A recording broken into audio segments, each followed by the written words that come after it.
along with me. Breaking news, it's a thrill. Live chat, got time to kill. XP, we're breaking the mold. Special guests, stories untold. Unfiltered truth, no hidden clues. No suit and tie, it's all for you. Out of the newsroom, into the light. No suit and tie, it's feeling right. Unscripted moments, the host is scary. On Next News Network, we never vary.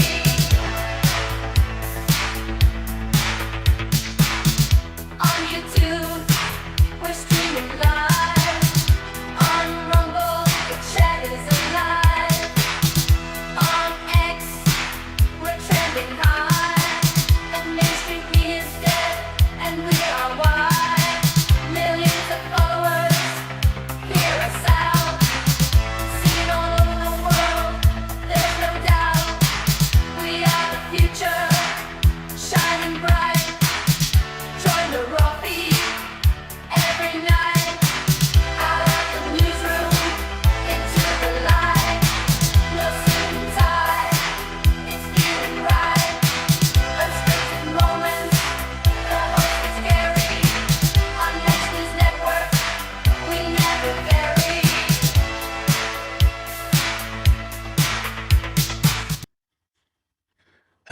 Good evening, and welcome to the Raw Feed. I'm Gary Franchi, and what you're about to witness isn't just another news broadcast. It's a clarion call for every American who believes in justice, truth, and accountability. Tonight, just 13 days after Donald Trump's historic landslide victory over Kamala Harris, we're witnessing something extraordinary. The deep state is in full panic mode. The mainstream media is capitulating, and the Biden administration seems determined to plunge us into World War III before leaving office. Now, before we dive in, I want to thank all of you for joining us live across multiple platforms.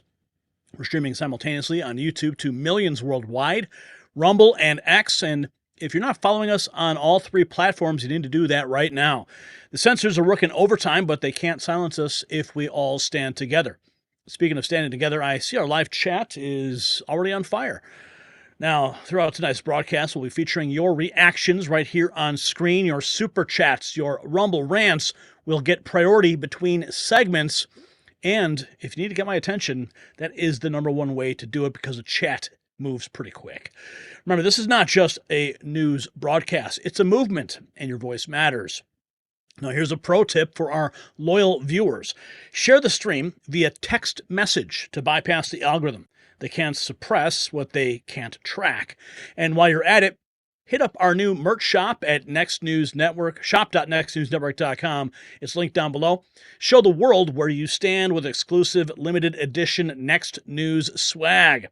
Now let's get into tonight's explosive lineup. First, justice is coming.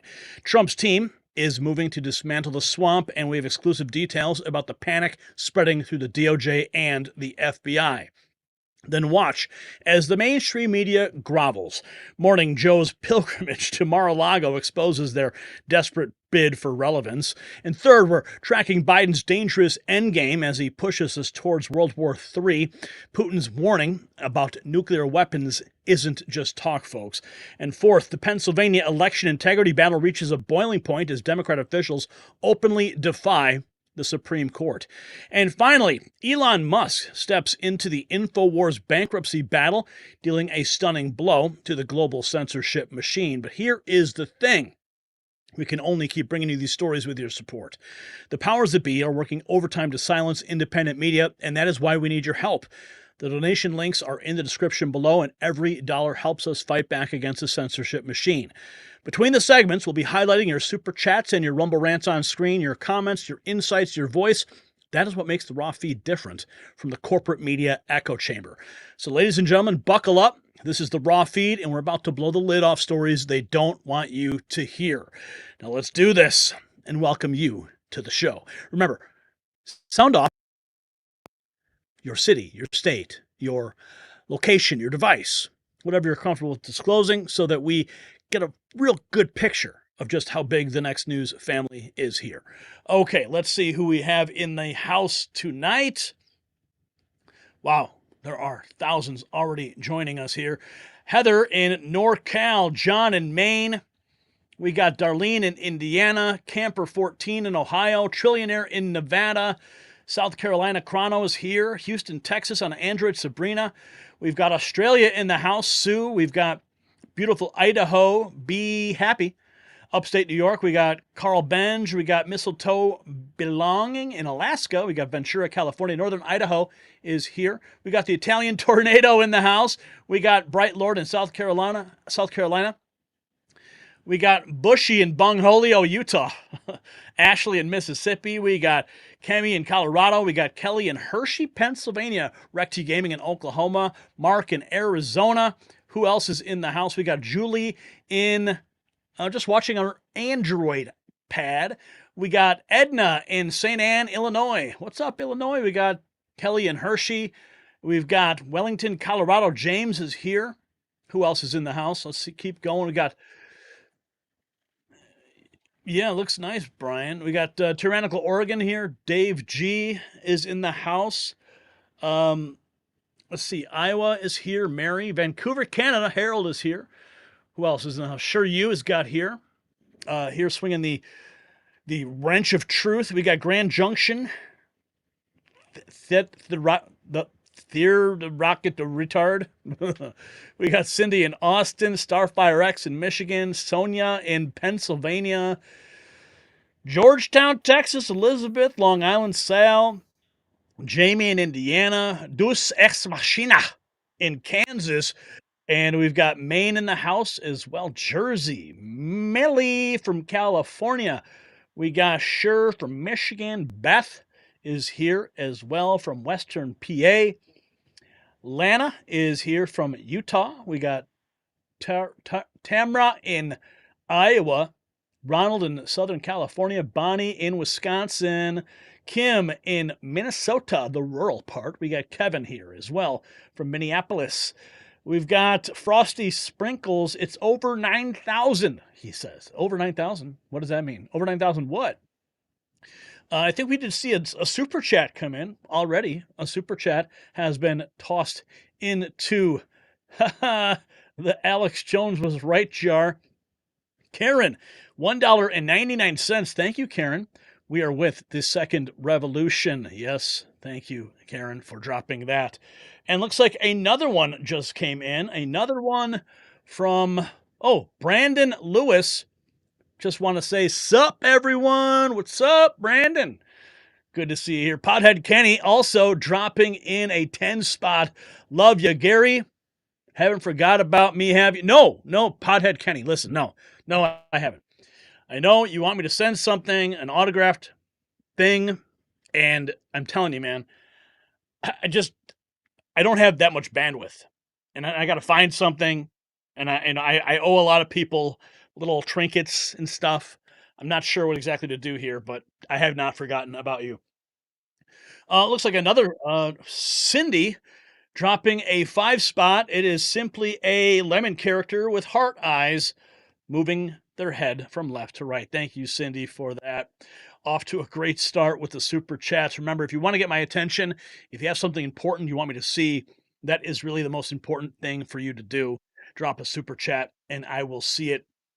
We got Conduit, Eugene, Oregon, transplant from Long Island, New York. What's up? Thank you for that $10. And we got Viv B also dropping $2. Thank you for that, Viv. Biden into rainforest equals Homer into bushes. Yes, you know what? I thought the same thing, Viv. I thought the same thing. Look at this. Holy cow, we got Debbie. Wow. Just dropping a $50 bill. Holy cow. And she didn't even put a message in. Debbie is the top of the leaderboard right now for our super chatters. Thank you, Debbie, for that. The Guardian dropping a 20 spot, and Ophelia also dropping $2. Hang on, we got to get to Ophelia here. Ophelia dropping $2. She says blessings and love. Thank you, Ophelia, so much for that. And of course, the Guardian here dropping a 20 spot. The Guardian is always dropping some cash on the show, and we really appreciate that. Keeps the gas tank flowing, keeps Biden Brian employed. Who else? We got Sal F. Sal F is dropping $2.99. Simply a para-character with a lovey-dovey Oh, thank you, Sal F. And then we got Michael T dropping a straight $2 bill. Nothing to say but thanking us for the broadcast. Thank you, Michael T, for your vote of confidence in the Next News Network's Raw feed and all that we do here. So we've got lots to get to. Make sure that if you, again, want to get my attention, drop a super chat. I'll read it, and we'll do that between segments. Got to make sure everybody is recognized here, especially everybody as well in our main show chat. Wait a second. We got I'm Trash Bra dropping $4.99, and it's just a dead squirrel. Turned out to be more influential than all these losers combined. R.I.P. Nut and Fred. Yeah, that's a sad story there. Yeah, I think that turned out to be the October surprise, right? Who knew? Another one. Holy cow. Yes. Oh, yes, Ashley. Yes, Ashley. I have. Have you heard of the shadow government that the Democrats are pushing for? Love your channel. Thank you for your coverage. Yes, Ashley, I will be covering that tonight. Thank you for bringing it up. Yeah, I was quite shocked when my buddy Tom sent me the text message, and we posted it as well on our X account. If you're not following us on X, make sure you do. Okay. We also Tornado 774 dropping $3.99. A Shiba dog gifting a large bowing respectfully. Thank you, Tornado, for that $3.99. Candy Smith dropping $20 to keep Brian employed. Thank you for that. Yes, every dollar helps to keep Brian on the payroll. He is the last man standing in this operation after we had to fire everybody after we got demonetized.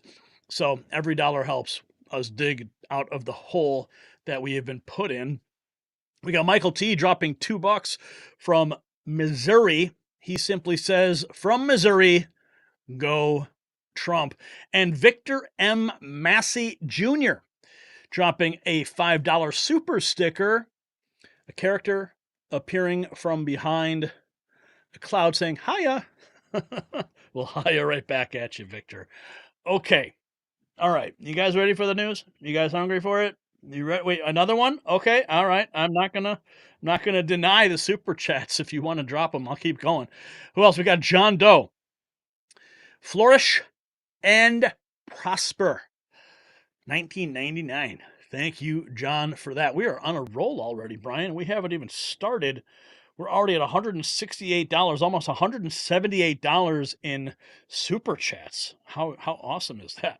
That's I always like getting off to a good start with that kind of cash in the gas tank. Okay, should we begin? All right, are you guys done? You good?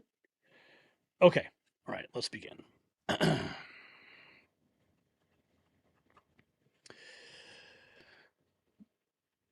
If you're part of the entrenched Washington, D.C. establishment, you might want to sit down for this. The hammer of justice isn't just coming, it's already falling. And now we have exclusive reports of FBI and DOJ officials frantically calling criminal defense attorneys as Matt Gaetz' attorney general nomination sends shockwaves through Washington. But it gets better. Entire agencies are facing deletion under the incoming administration. Military brass are facing potential court-martial over Afghanistan, and the swamp creatures are running scared. Vivek Ramaswamy and Elon Musk are promising a complete dismantling of the federal bureaucracy. And for once, folks, this isn't just talk, it's action. So if you're suffering from the daily pain of watching corrupt bureaucrats escape accountability, I've got some breaking news. Top medical experts have unveiled a natural solution that's as unstoppable as Trump's coming justice wave, 100% drug-free Conolidine. Just as our justice system needs cleaning out, Conolidine naturally optimizes your body's pain-fighting response. While we watch the deep state squirm, you can finally find relief from your own daily battles. Don't let pain hold you back from witnessing this historic moment. Visit trycono.com/NNN now for a special limited time offer. Just like justice itself, relief is coming. All right, let's get into it now. What do we got here? We got a lot to break down in this segment. Okay, Elon Musk This is just 5 hours ago. And I'm afraid, did we lose Brian already? Did Brian, we lost Brian. Brian, are you there? Yeah, we lost Brian. Well, we can't do the show without Brian. So, where are you, Brian? Okay, lovely. I lost connection. 1 minute, and that was 3 minutes ago. You leave me hanging here.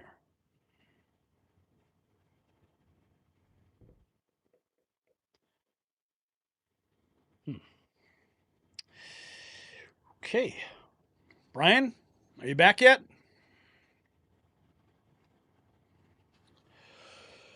Oh boy. Off to a raging start here at the Raw feed. We're going to have to take this intro from the top when Brian gets back. He's trying to reconnect right now. Of course, this has to happen while we're live. Okay, well, while we're waiting for Brian to return, I'm going to go to the chat room and see what you guys are saying about this. Jeremy says it's cool. Don't worry. What about those lawfare judges, Mershawn? Yeah, well, they're all going to get theirs. Don't worry.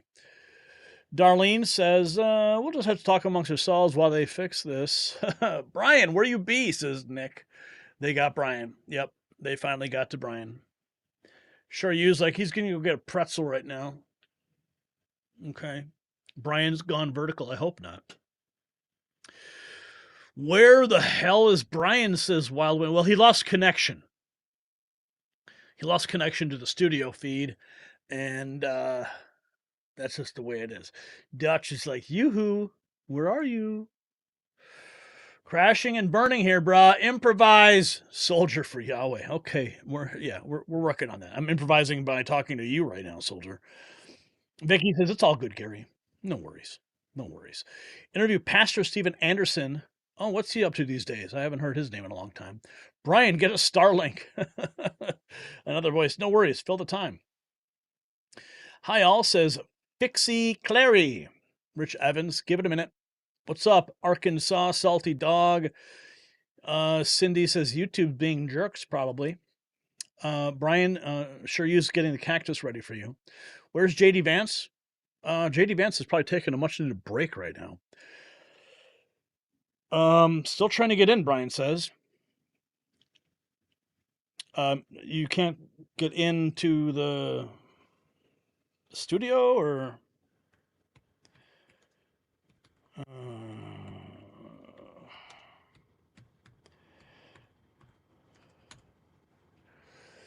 okay, let's keep looking here. Brian's gone vertical. Louisiana, what's up, Tina?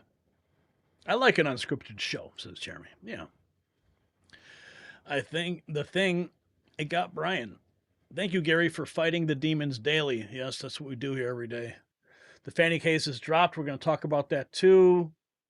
That's technology for you, says Paula. Finding Private Brian. Ryan. 32. Remember Kamala. What's that mean? Not a problem, Laura says. It's all germane in these traitor cases.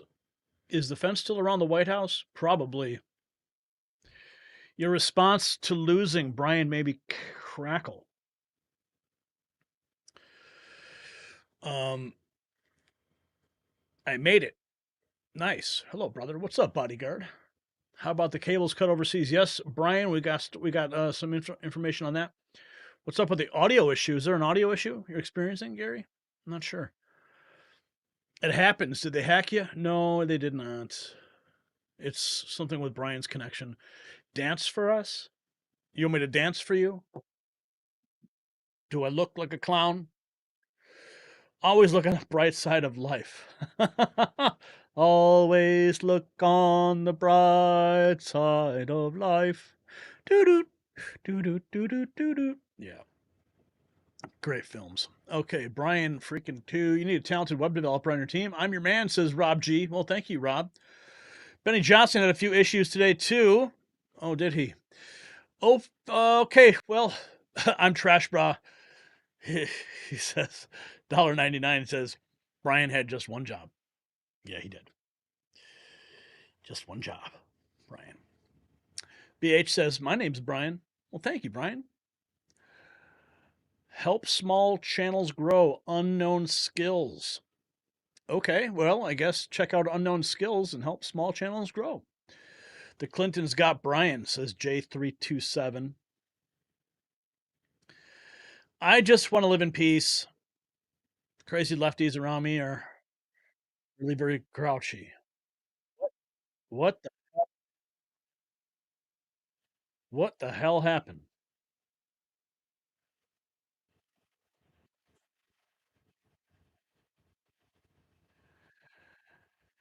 Mm. Okay, well, I'm going to start from the top of segment 1 so you have a clean open for your segment. And I'll try to mask my discontent.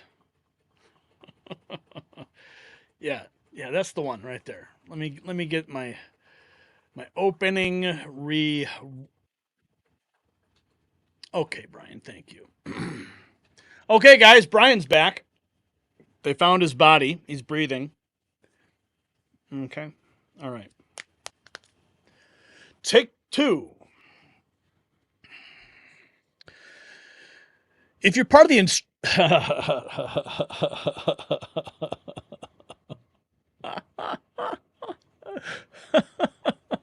all right.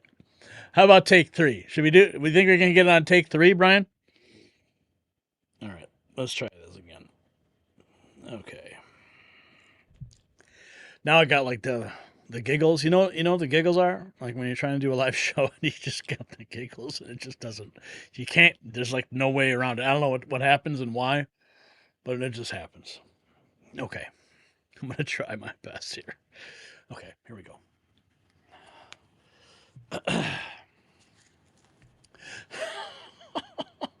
Oh, man. Oh, okay. All right. All right.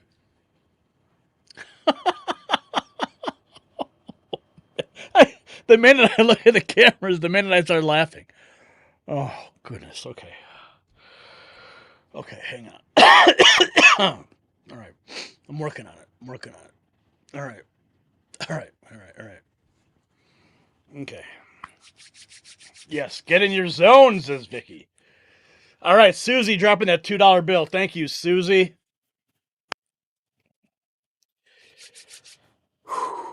Okay, get in your zone, she says. Those edibles, no, I don't do that, man. I can't touch those things. No way. Coffee Angel says, pull it together, Franchi. Okay, here we go.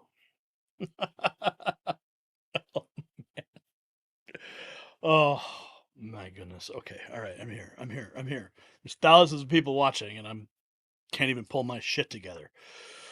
Surprise yourself. Say you'll go into yeah, okay. Michael, tipping Brian, LOL. Says $2. Thank you for that, Michael. Okay, yes, Bodyguard Christian, we've got an update on Alex later in the show. Okay. Marcia's like, you got this, Franchi. Corey's like, grow up, dude. Okay. Okay, here we go.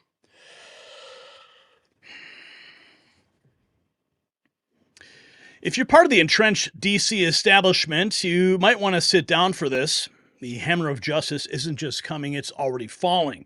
Tonight, we've got exclusive reports of FBI and DOJ officials frantically calling criminal defense attorneys as Matt Gaetz' AG nomination sends shockwaves through Washington. But it only gets better. Entire agencies are facing deletion under the incoming administration. Military brass are facing potential court-martial over Afghanistan, and the swamp creatures are running scared. Vivek Ramaswamy and Elon Musk are promising a complete dismantling of the federal bureaucracy. And for once, folks, this isn't just talk, it's action. Now, if you're suffering from the daily pain of watching corrupt bureaucrats escape accountability, I do have some breaking news. Top medical experts have unveiled a natural solution that's as unstoppable as Trump's coming justice wave. 100% drug-free Conolidine. Just as our justice system needs cleaning out, Conolidine naturally optimizes your body's pain-fighting response. While we watch the deep state squirm, you can finally find relief from your own daily battles. Don't let pain hold you back from witnessing this historic moment. Visit trycono.com/NNN for a limited time special offer. Like justice itself, relief is coming. And it's linked down below. Okay, we got lots to break down in this segment of the Raw feed. Elon Musk, 5 hours ago, look at this chart he posts.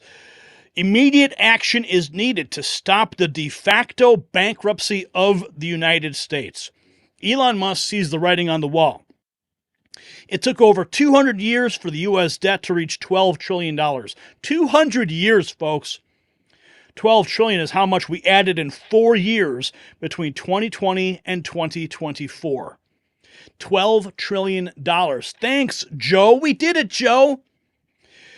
And, of course, yes, a new era of accountability is dawning, and we have the list of who is next to feel the heat from the hammer of justice. Yes, Team Trump, Elon, and Vivek are armed with the Doge. Anthony Fauci is going to face the heat of the pandemic, facing questions over gain-of-function research. Christopher Wray, FBI Director Alejandro Mayorkas, Janet Yellen, Merrick Garland, Deb Haaland, Linda Thomas Greenfield, and Jennifer Granholm all are about to see the hammer of justice, and Donald Trump laying it all out for us. Let's listen. Here's my plan to dismantle the deep state and reclaim our democracy from Washington corruption once and for all. And corruption it is. First, I will immediately reissue my 2020 executive order restoring the president's authority to remove rogue bureaucrats, and I will wield that power very aggressively. Second, we will clean out all of the corrupt actors in our national security and intelligence apparatus, and there are plenty of them. The departments and agencies that have been weaponized will be completely overhauled, so that faceless bureaucrats will never again be able to target and persecute conservatives, Christians, or the left's political enemies, which they're doing now at a level that nobody can believe even possible. Third, we will totally reform FISA courts, which are so corrupt that the judges seemingly do not care when they are lied to in warrant applications. So many judges have seen so many applications that they know were wrong, or at least they must have known. They do nothing about it. They're lied to. Fourth, to expose the hoaxes and abuses of power that have been tearing our country apart, we will establish a Truth and Reconciliation Commission to declassify and publish all documents on deep state spying, censorship, and corruption. And there are plenty of them. Fifth, we will launch a major crackdown on government leakers who collude with the fake news to deliberately weave false narratives and to subvert our government and our democracy. When possible, we will press criminal charges. Sixth, we will make every Inspector General's office independent and physically separated from the departments they oversee, so they do not become the protectors of the deep state. Seventh, I will ask Congress to establish an independent auditing system to continually monitor our intelligence agencies to ensure they are not spying on our citizens or running disinformation campaigns against the American people, or that they are not spying on someone's campaign like they spied on my campaign. Eighth, we will continue the effort launched by the Trump administration to move parts of the sprawling federal bureaucracy to new locations outside the Washington swamp. Just as I moved the Bureau of Land Management to Colorado, as many as 100,000 government positions could be moved out, and I mean immediately, of Washington to places filled with patriots who love America, and they really do love America. Ninth, I will work to ban federal bureaucrats from taking jobs at the companies they deal with and that they regulate. So they deal with these companies and they regulate these companies, and then they want to take jobs from these companies. It doesn't work that way. Such a public display cannot go on and it's taking place all the time, like with Big Pharma. Finally, I will push a constitutional amendment to impose term limits on members of Congress. This is how I will shatter the deep state and restore government that is controlled by the people and for the people. Thank you very much. Donald Trump right there, baby. He is back, and he's got a list. The hit list is real, folks. Okay, we are going to go into we lost Brian. Okay, wonderful. I don't know what this is here, Brian.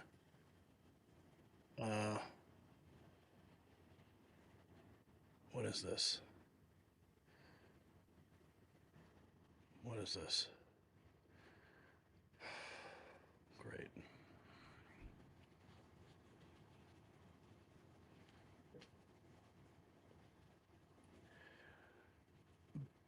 X feed and chat, slim X feed, let's chat, X feed vertical, X feed full, X feed with ad.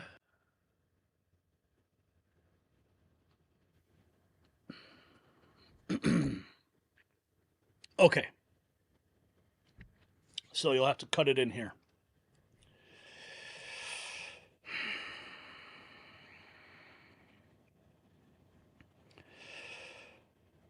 Okay, that was Donald Trump with his list, and we have more to get to. Vivek Ramaswamy, just 3 hours ago, he says, we recognize that the federal bureaucracy is the enemy. Well, we also acknowledge there are millions of good people who work within it, and yes, it's absolutely possible to dismantle that bureaucracy unsparingly while also respecting the individual human beings as we do it.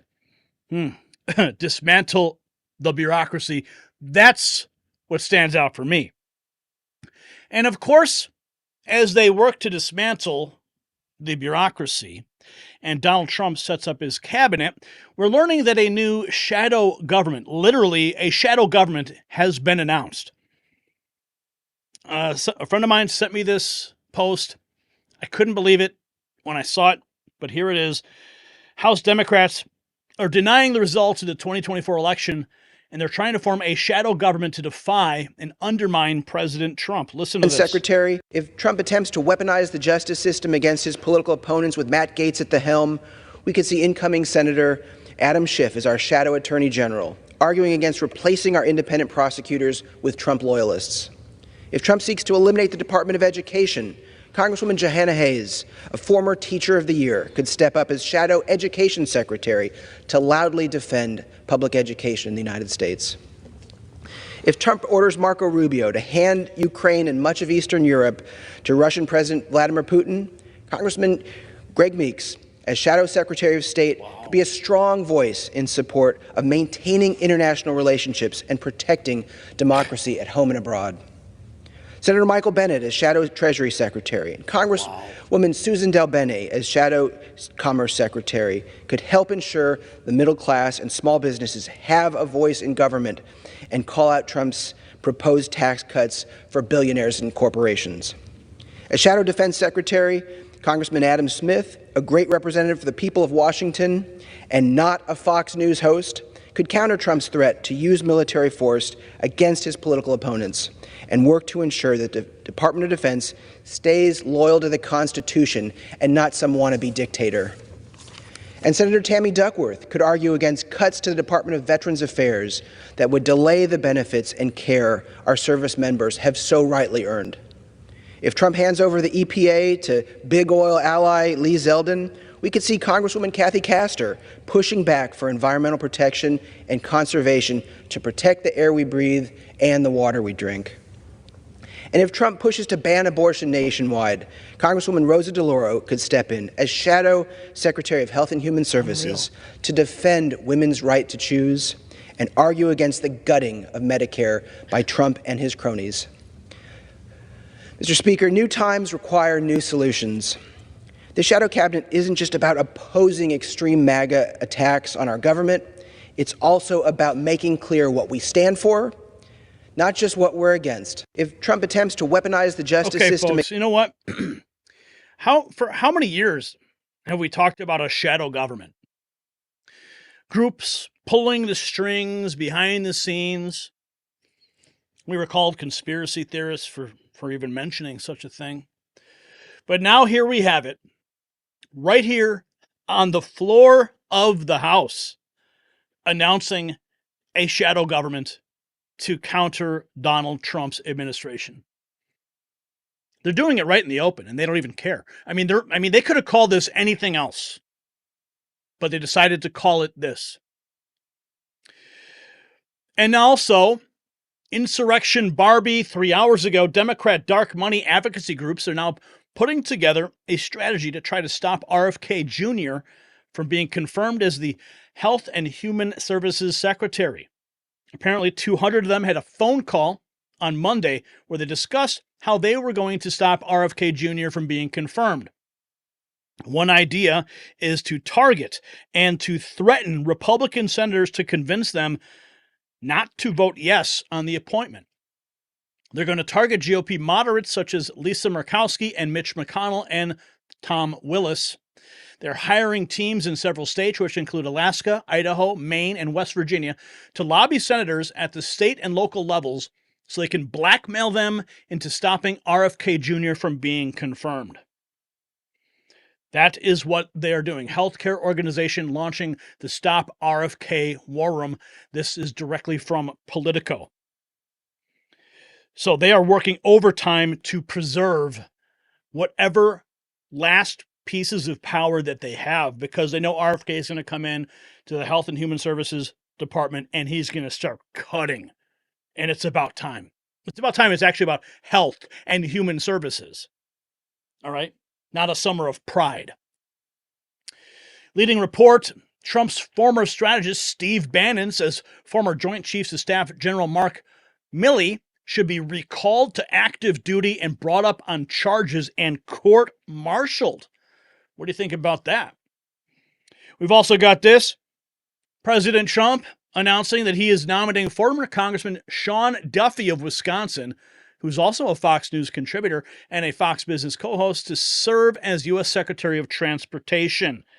Laura Ingraham, let's listen. President Trump filling out his cabinet at a record pace, announcing another key pick tonight, and it's someone you're very familiar with, including on the angle. Sean Duffy has been named Transportation Secretary. He started his career as a DA in Wisconsin. Then he served in Congress for 8 years, coming in during the Tea Party wave. I remember Sean Duffy. I met him a couple times. I met him once in Wisconsin.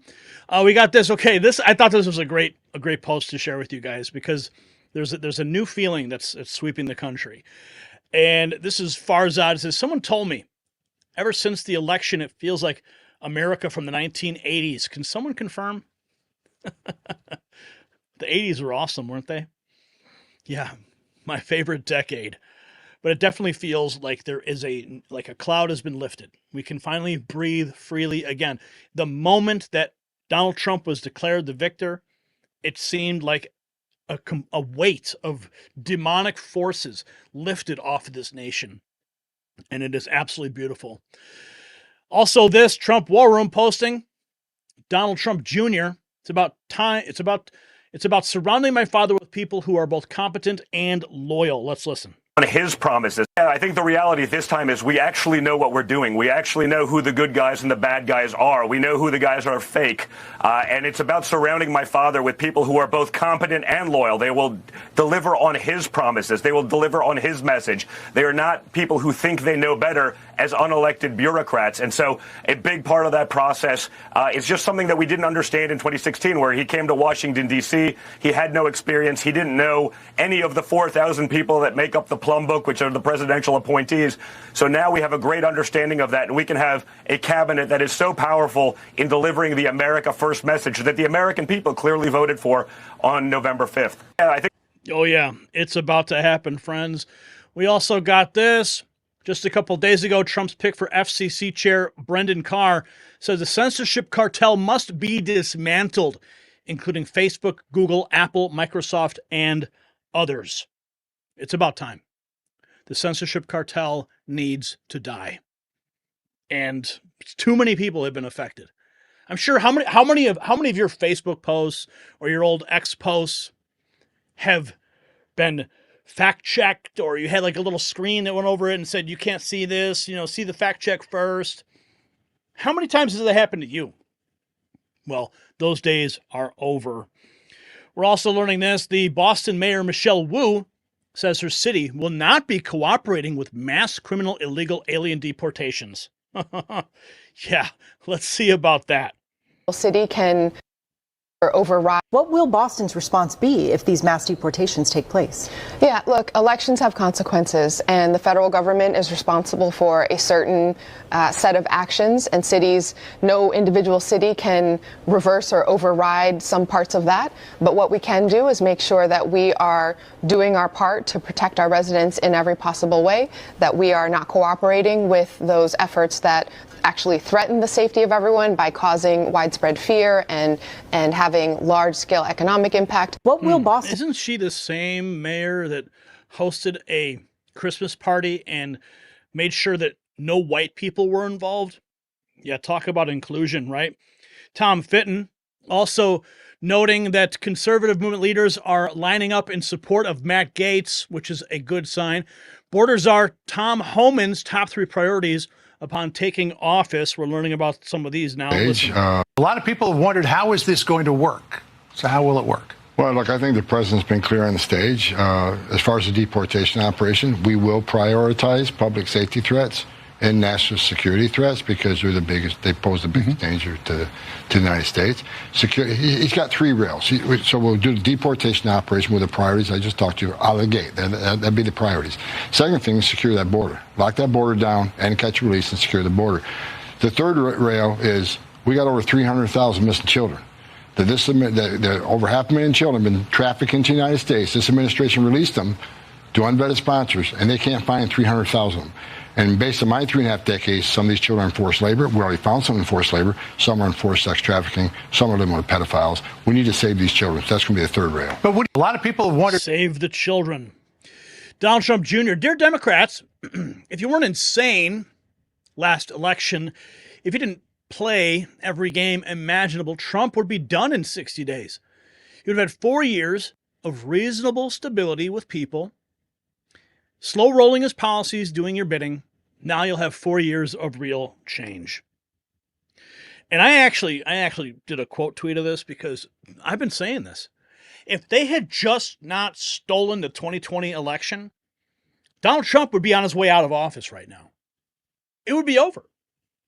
And then you'd have a primary of an open primary of Republicans, an open primary of Democrats.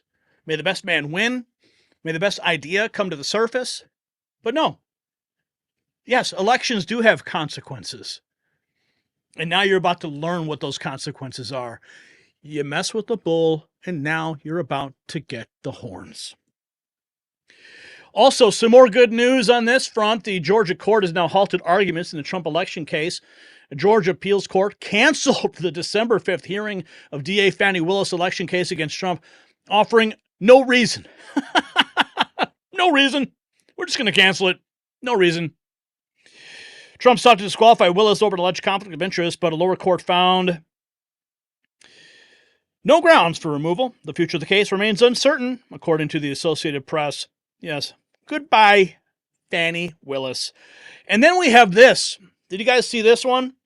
The Arizona governor, following lockstep with the Boston mayor, Arizona governor, the one who was installed, the one who stole it from Kerry Lake, Katie Hobbs says she will not be allowing the Trump administration to carry out mass deportation in the state. Well, if Donald Trump declares a national emergency, honey, you have no say. Harm our community. As you know, Trump has promised that he would carry out mass deportations on day 1 of his presidency. Your state is estimated to have 250,000 undocumented immigrants. Some Democrats in your state, like Phoenix Mayor Kate Gallego, say that she wouldn't allow police to be used to carry out this plan. Would you, as governor, allow state police and National Guard to carry out mass deportations? We will not be participating in misguided efforts that harm our communities, and I've been incredibly clear about that. So you disagree with mass deportations and the fact that the president-elect says that's what he's going to be working on day one? Well, I think that those efforts are going to divert needed resources that we need here on these drug interdiction and smuggling and trafficking efforts to keep harm out of our communities. We need those resources here, and the coming here today and seeing this operation firsthand just underscores that working in partnership here is how we can best secure the border. What would worry you the most, Governor, about mass deportations? Well, I think the diversion of law enforcement from the work that they do every day to keep our communities safe. People hiding in fear. We saw that under previous state policies here, and it harms communities. It tears families apart, and that's not gonna happen on my watch. Yeah, she sounds real confident there. Real confident there, Hobbs. No, buckle up. The hammer of justice is coming down hard. Kevin O'Leary weighing in on the Elon Musk, Vivek Ramaswamy over at the Department of Government Efficiency. Let's listen to what Mr. Wonderful has 8 to to say about 10%. this. Here's a breakdown of federal spending, just so that folks at home know where their tax dollars are going. Health care, 25%, Social Security, 20 to 25%, defense, 13 to 15%, safety net programs, 10%, interest on the national debt, 8 to 10%. The way it breaks down is 61% of spending is mandatory, 13% is on debt service, 26% is discretionary, which really will be the target of DOGE. And that is a small piece of the pie to try to wring $2 trillion out of, Kevin. I don't know. I think healthcare could be another place of savings. We haven't really used any technology there yet. We haven't really digitized medical records. We really haven't brought a mandate of AI into that. I think we could save a lot of money. The U.S. has one of the worst IRR returns on healthcare spending. When you can compare it to some of the European countries like Switzerland or England or France, they do a much better job. But they share the records on a much more ubiquitous basis that we do. We're always concerned about privacy, but I think we could fix that too. But I like looking at everything. I don't see any reason why these two can't just release the hounds and go nuts. Everybody's interested to find out what they're going to see, and I'd like to hear it myself, because maybe it's a Release the hounds! Release the hounds! test on Social Security. We have to fix this because the deficit's getting a little big right now, and the bond market's starting to get a little uneasy in the 10-year. I worry about that. Yeah, I mean, there's no question that Social Security is something that might need to be looked at. But Simpson Bowles said, let's look at that. And Republicans in Congress said, nope, not going to touch that. So, Mr. Wonderful. Joseph Pino. Dear Senate Republicans, Matt Gaetz can take office for 210 days without your confirmation. That's plenty of time to review your corruption, confirm, or say hello to the microscope. Yours truly, MAGA. And this is, if you're a federal agency, you better watch out, because Elon and Vivek and the Donald are coming with their blowtorches of justice. Mike Johnson, he's got a message, though, for the migrants. Yeah, well, you got Boston and Arizona. No, we're not going to comply. Well, let's see what Mike Johnson has to say. Rural area. Well, look, I'm not sure what the specific promise is. I know the president said that he wanted to engage in the largest mass deportation effort probably in history, because that is what is called for. I mean, you admitted yourself that maybe as many as 20 million undocumented persons, illegal aliens in the country. So this is a concern of communities all across America, not just the big cities, but rural areas as well, because they've been sent all over the nation. We need to send a message to people around the world that the open door is now being closed, and that we're going to restore law and order. And I think that's what the American people are very hopeful and expecting that we will deliver upon. And we will. The door is now being closed. Yeah, so on on the right there, Sean Duffy. He is the new transportation secretary. On the left, you have the outgoing, the outgoing transportation secretary. And in a moment of chest feeding, how beautiful. Donald Trump Jr. has a message to the Senate Republicans who are opposing Trump's picks. He was speaking with Charlie Kirk. Let's listen in. Don, what is your message to Senate Republicans that might be thinking to vote against your father's cabinet picks? The reality is for people in the Senate, and they've been. I love the new guys that have come in. I think we're really reforming the Senate. The Senate is where Republican values go to die. They roll over, they appease the swamp. They would rather have a nice article written about them in the Washington Post, people who would put them in the gulags if they could otherwise.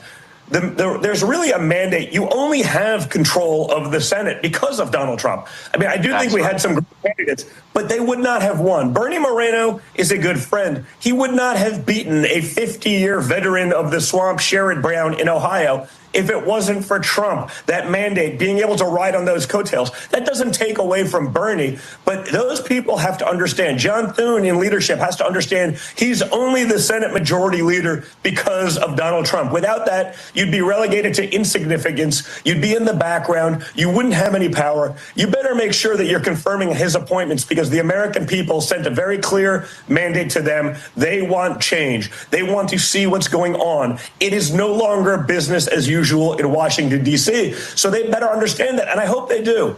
I gladly extend that olive branch, despite what a lot of these guys, even on our side, tried to do to me, tried to do to my father. But they have to understand this is a movement of Donald Trump. This is an America First movement. This is not your 1940s Republican Party anymore. It's different. There's a seismic shift. It's palpable to everyone who's watching, and it's great to see people buy into that. And I hope that Senate leadership truly understands that and embraces that. And if they do, I think they're going to continue to be able to have that majority. Their people will continue to vote for them. Without it, if they try to slow play that, if they try to do what they did the last few years under Mitch McConnell's leadership, they're going to lose all of that power, and it's going to go elsewhere. Don. Yeah, you guys better be paying attention about that mandate. Georgia court has put the brakes on criminal case against President-elect Donald Trump over the 2020 election in that state. Wah, wah, wah, wah. Fonnie Willis. Bye-bye. Here's more. Molly Hemingway delivering an absolutely masterful defense of Matt Gaetz as Attorney General. Let's listen. Molly Hemingway of the Federalist. Right. Matt Gaetz was nominated for this position because we have a problem at the Department of Justice. For the last 8 years, they have run roughshod over rule of law in this country. They have prosecuted political opponents. They ran the Russia collusion hoax. And too many people in Washington, D.C. did not stand up against what was happening there. And many Americans are upset about it. Matt Gaetz is one of the most effective people at fighting that Russia collusion hoax and other information operations, whether it was the Brett Kavanaugh information operation, the Donald Trump Russia collusion hoax information operation, or the one that is referenced here, which is something that the FBI and Department of Justice, which hate Matt Gaetz, looked into and cleared him of any wrongdoing. The idea that this is about the issue is corruption. It's the Department of Justice's corruption, and people are sick and tired of people in Washington, D.C. doing nothing as these people tried to destroy the country and getting upset at someone who actually might root out the corruption there. We don't have a Department of Justice. We have a Department of Injustice, and that's why you get Matt Gaetz as a nominee. Let's go. Man, remember what they did to Brett Kavanaugh? Goodness, who could ever forget that? Now, here's an interesting post that I noticed here. It was made by an account called Burning Bright, and it was an interesting parallel to what we're witnessing today. Now, they bring up this, that in the 1960s, John and Robert Kennedy formed an unofficial advisory council called XCOM-M, the Executive Committee of the National Security Council. It was put together to keep peacemaking efforts siloed from the Joint Chiefs and the intel agencies. Unused to being kept in the dark, these administrative vultures colloquially referred to this cadre of Kennedys and childhood friends from the Boston area, including Kenneth O'Donnell, as the Irish Mafia. By going around the military-industrial complex and the news media, these men established back channels to Soviet leader Nikita Khrushchev in order to avoid the war the invisible enemy in both nations were salivating over. As tensions rose, Robert famously said, "Can the effing chiefs, as tempers flared over war for peace. Reconcile this with Trump's current appointments. It may not be Irish, but we've got a new American mafia forming. We went around them like nobody's gone around them before. The deep state is the most affected party." So we're witnessing strategies that were employed by JFK and RFK, and of course, RFK Jr. famously joining the cabinet. Senator Chris Coons, though, he recognizes what's about to happen with Doge. And he appears to be jumping on the bandwagon, so to speak, because he knows he better fall in line, or else his special pet projects are all going to get cut too. Let's listen to what he has to say. Embraced. Some Democrats are getting on board with the idea of Doge, even if they think the goal of cutting $2 trillion of government spending is a little too lofty. But they could save tens or even hundreds of billions of dollars. Depending on how it's structured and what they do, this could be a constructive undertaking that ought to be embraced. And as you know, John, Musk is famous for cutting costs at his companies like Tesla, SpaceX, and there's some reporting that when he bought X, or Twitter back then, he went line by line through their budgets and cut all sorts of costs out, looking to do the same thing with the federal government. I was saying to Mr. Wonderful this morning that if Elon Musk could successfully leverage X to embarrass people into getting off the government dole, then that $44 billion he paid for it would probably turn out to be a bargain. Well, if you remember, Elon Musk posted made a post on X a couple days ago, basically saying that this Doge, this department, is going to have a website where they're going to list all of the ridiculous government spending. And you'll be able to see it all, line by line. Finally, some actual transparency for the federal government.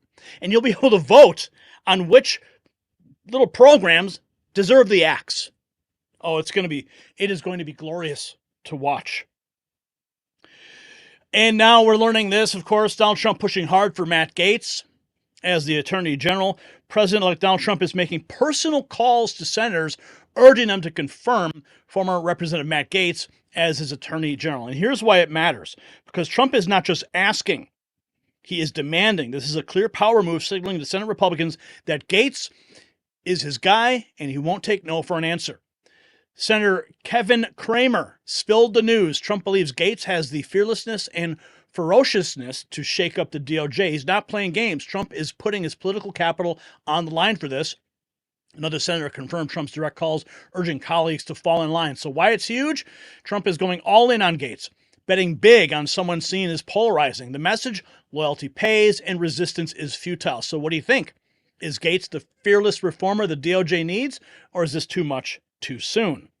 Well, I think it's exactly what we need. And now we're learning this. Grant Cardone is considering running for governor to unseat Gavin Newsom. That would be something interesting. We should probably put a call into him and get an interview scheduled. We were supposed to interview him on the day of the election, but his schedule got thrown out, so he does owe me one. Maybe this is the topic that we should bring him in on. But he's asking California, would you help me? Would you help him? I think anybody other than Gavin Newsom, and I think Grant Cardone would be an excellent choice. Also, of course, we know this now. Sean Duffy is the next transportation secretary. The Doge cometh. Be afraid, feds. Be very afraid. Red State putting out this article. And also the left-wing media having a meltdown over President Trump's pick for AG. Oh, that's, of course, because they're afraid. They know that they're all going to get exposed. Let's listen to the meltdown. This is a montage. Well, 8 years ago. It's time for a montage. All right, here we go. Sorry. Donald Trump promised to deliver to his administration the best people. He delivered the worst people to ever work in a presidential administration. And now he is delivering even worse people. Matt Gaetz is literally the worst pick in the world for Attorney General. People at the Justice Department who just use the word insane. Simply gobsmacking. I mean, how could he? This is a crazy pick. This is a dangerous pick. He will turn the Department of Justice into a petting zoo. We've seen people today, our fellow reporters, crying, hugging in the hallways. This kind of appointment is really striking fear and trepidation in the hearts of the career civil servants over there. No one is endorsing this. Tulsi Gabbard, insofar as she is known at all, is known as a spreader of Syrian and Russian disinformation. Russian television, which is a propaganda machine, has joked that she's a Russian asset. I don't know that for a fact, but that is something they've talked about. Congressman Debbie Wasserman Schultz calling her a Russian asset. Gabbard has a history of spreading Russian conspiracy theories and propaganda. Russian conspiracy theories and propaganda. Sympathetic views towards Russia. Pushing propaganda for Russia. Critics. Okay, hang on. There's about another minute left of this. How crazy it is that they're talking about Tulsi Gabbard pushing Russian propaganda and conspiracy theories. When the media, all these channels, all these networks that you're seeing, CNN, MSNBC, that's all that they have done since Donald Trump took office. Pushing Russian propaganda and conspiracy theories, saying that Russia interfered in the election. I mean, this is a masterclass in deception and disinformation from these networks, and they are terrified. They are terrified of what is about to happen. But folks, I'm here for it. I'm here for every minute of it.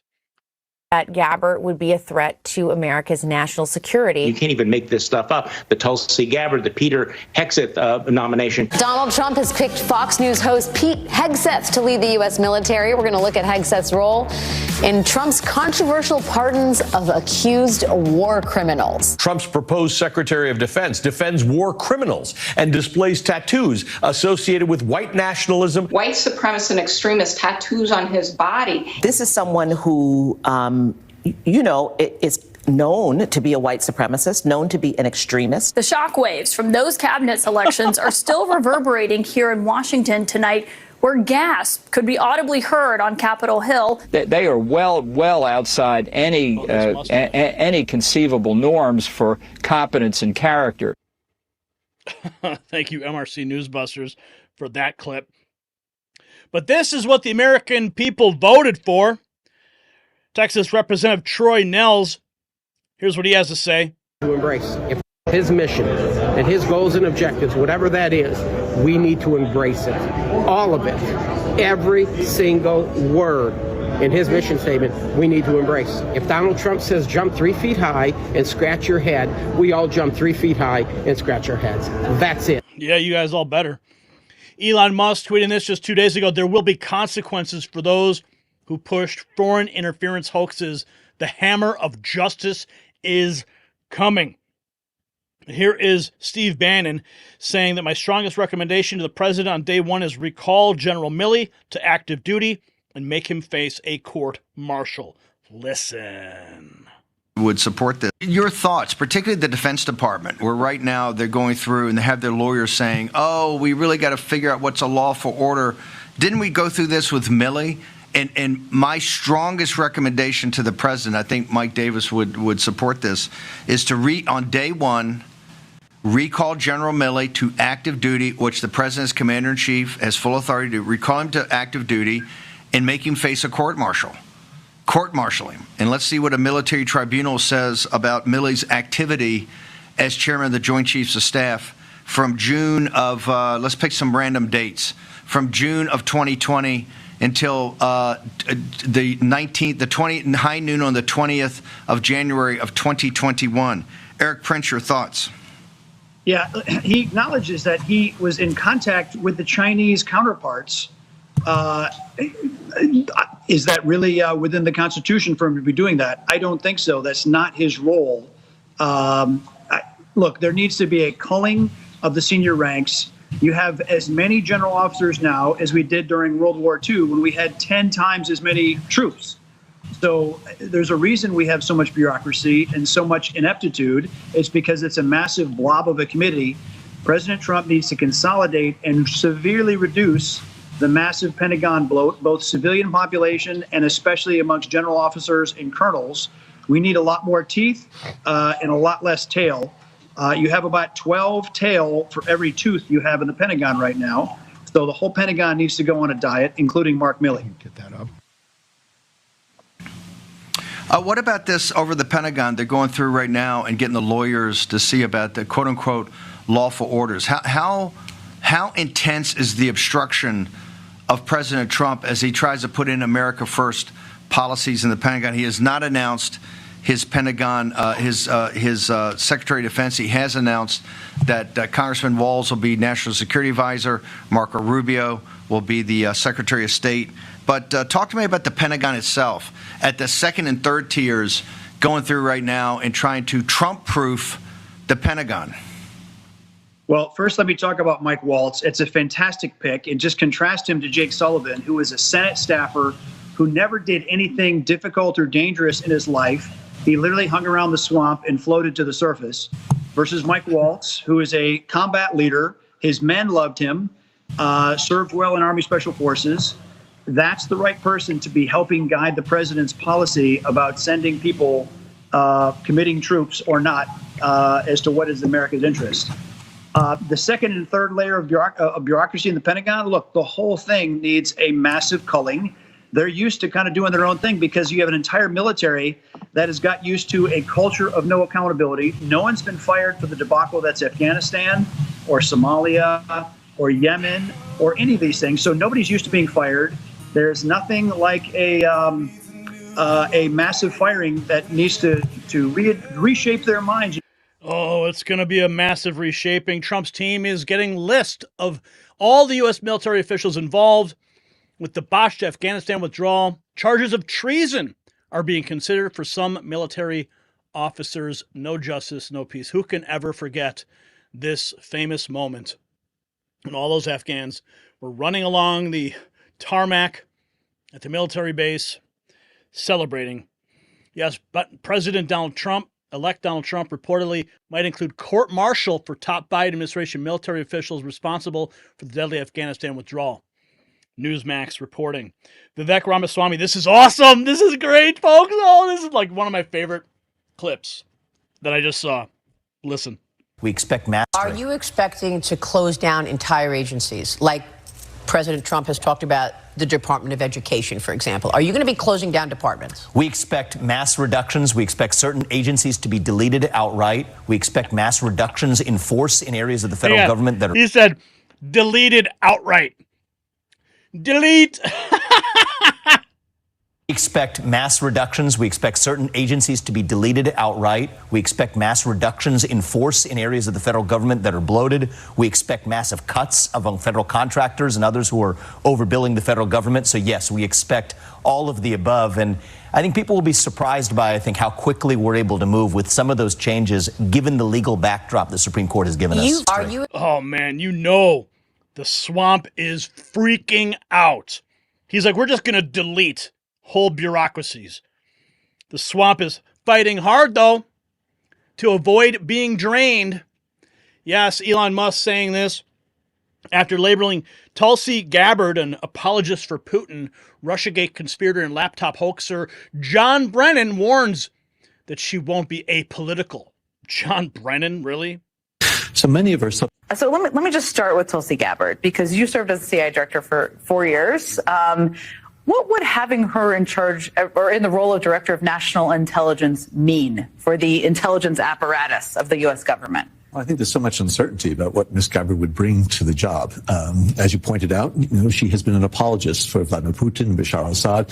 So many of her substantive comments, as well as previous actions, have called into question whether or not she has a good understanding of global politics and the U.S. role there. But John Brennan, this guy is not sleeping easy these days. So she doesn't have any experience in intelligence. She has never served in the intelligence community. And the director of national intelligence is somebody who sits on top of the 18 departments and agencies and needs to orchestrate these agencies so that they collaborate, so that they coordinate, so that they're able to pursue the national security priorities in an... And the only thing that those intelligence agencies did was collude against Donald Trump. Remember that? fashion. So they need to have some understanding of the human intelligence, technical signals intelligence, geospatial intelligence, and other types of things, and she has none of that. And third, she doesn't have the executive leadership experience of running a large organization. And under the Director of National Intelligence comes the National Counterterrorism Center, National Counterintelligence Center, Counterproliferation, Malign Influence Center as well. So there's just a lot of responsibilities. And so the people, the professionals that are in these 18 intelligence agencies want to have confidence that the person who sits on top of them, and that person by law is the president's principal intelligence advisor, is going to be carrying out the duties in a qualified way, but also in a apolitical, objective fashion. And I think there are serious questions that have been raised about Ms. Gabbard's ability to do that based on her lack of experience, as well as her very questionable comments that she has made and statements. Cry harder, Brennan. And we're learning this, that top FBI and DOJ officials are reportedly reaching out to criminal defense attorneys as they prepare for the potential arrival of the Trump administration. Well, bring it on. It is time to really drain the swamp. So the signs are unmistakable, folks, from Gaetz's appointment to the mass lawyering up at the DOJ from Vivek's agency deletion plans to the potential court martials. This is what draining the swamp looks like in real time. But here is the question I want you to wrestle with in our comments section. Is this just the beginning? What other agencies should be on the chopping block? And while you're sharing your thoughts, don't forget to gear up for the revolution at our new merch shop. Nothing sends a clearer message to the deep state than walking around in our exclusive MAGA Avengers gear at shop.nextnewsnetwork.com. It's linked below. Show them you're not just watching history, you're part of it.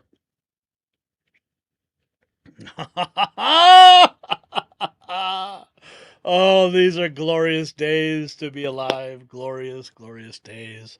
I'm so happy you're here with me. We can celebrate these moments. This is only the beginning. He's not even in office yet. Oh, holy cow. Okay, there were some super chats that came in while we were here covering this topic. I'm trash, brah. Says, use your phone like Cardi B. I don't know what that means. I don't know what that means, actually, and I don't want to know. Jerry Blazing me? $10. What's up, man? Thank you for that, Jerry. Treasure Hunters News and Reviews, Gary. He says, wait, where is it? Bring it up. There it is. Okay. Gary, your network will be wrote about in history as the voice of freedom and on the front line of restoring the United States to what the founding fathers envisioned. God bless you. God bless you. Thank you for that. That's a beautiful message. Treasure Hunters News and Reviews. And then Big Dog Blackie dropping $5. He says, the hammer of the gods will drive our ships to new lands. And then Liat Kum just dropping a $4.99. Thank you for that from wherever you are watching from. I have a sneaking suspicion you might be one of our international viewers. And then we have Viv B, about 20 minutes ago. She drops $2. She says, T-Man can federally activate the National Guard via Title 10 orders, so are not under the orders of their respective governors, but under the command of the president. Oh, yes, thank you, Viv B, for that. Remember, if you have any points you want me to exclusively be notified of, Super Chat is the preferred method because our chat moves quite quickly, and it's very difficult for me to get into every single message. But Kimberly says, IRS, the Fed, the Education Department, FEMA. Love it. Love it, Kimberly. Yes, that's exactly what we need. The ATF, sure, I can go with that. Fix it fast. Put Schiff in jail. I can agree with that too, Mindy.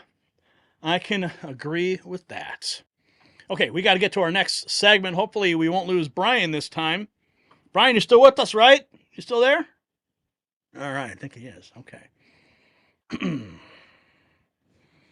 Segment 2 is underway.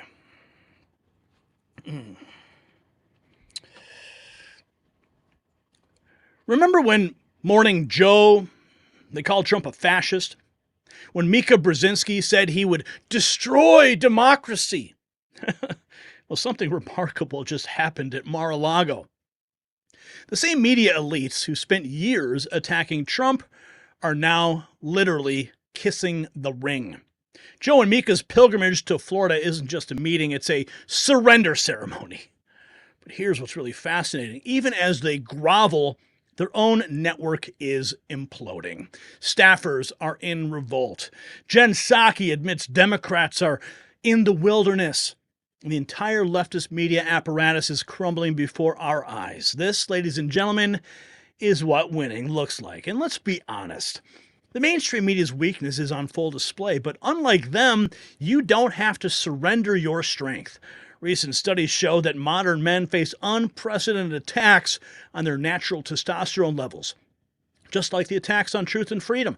That's why Sculpt Nation has developed Test Boost, a powerful formula to help you maintain your masculine edge in these historic times. While the media elite grovel, you can stand strong. Visit sculptnation.com/NNN, linked below, and save up to 51% off your first order. Don't let them weaken you. Take back your natural power today.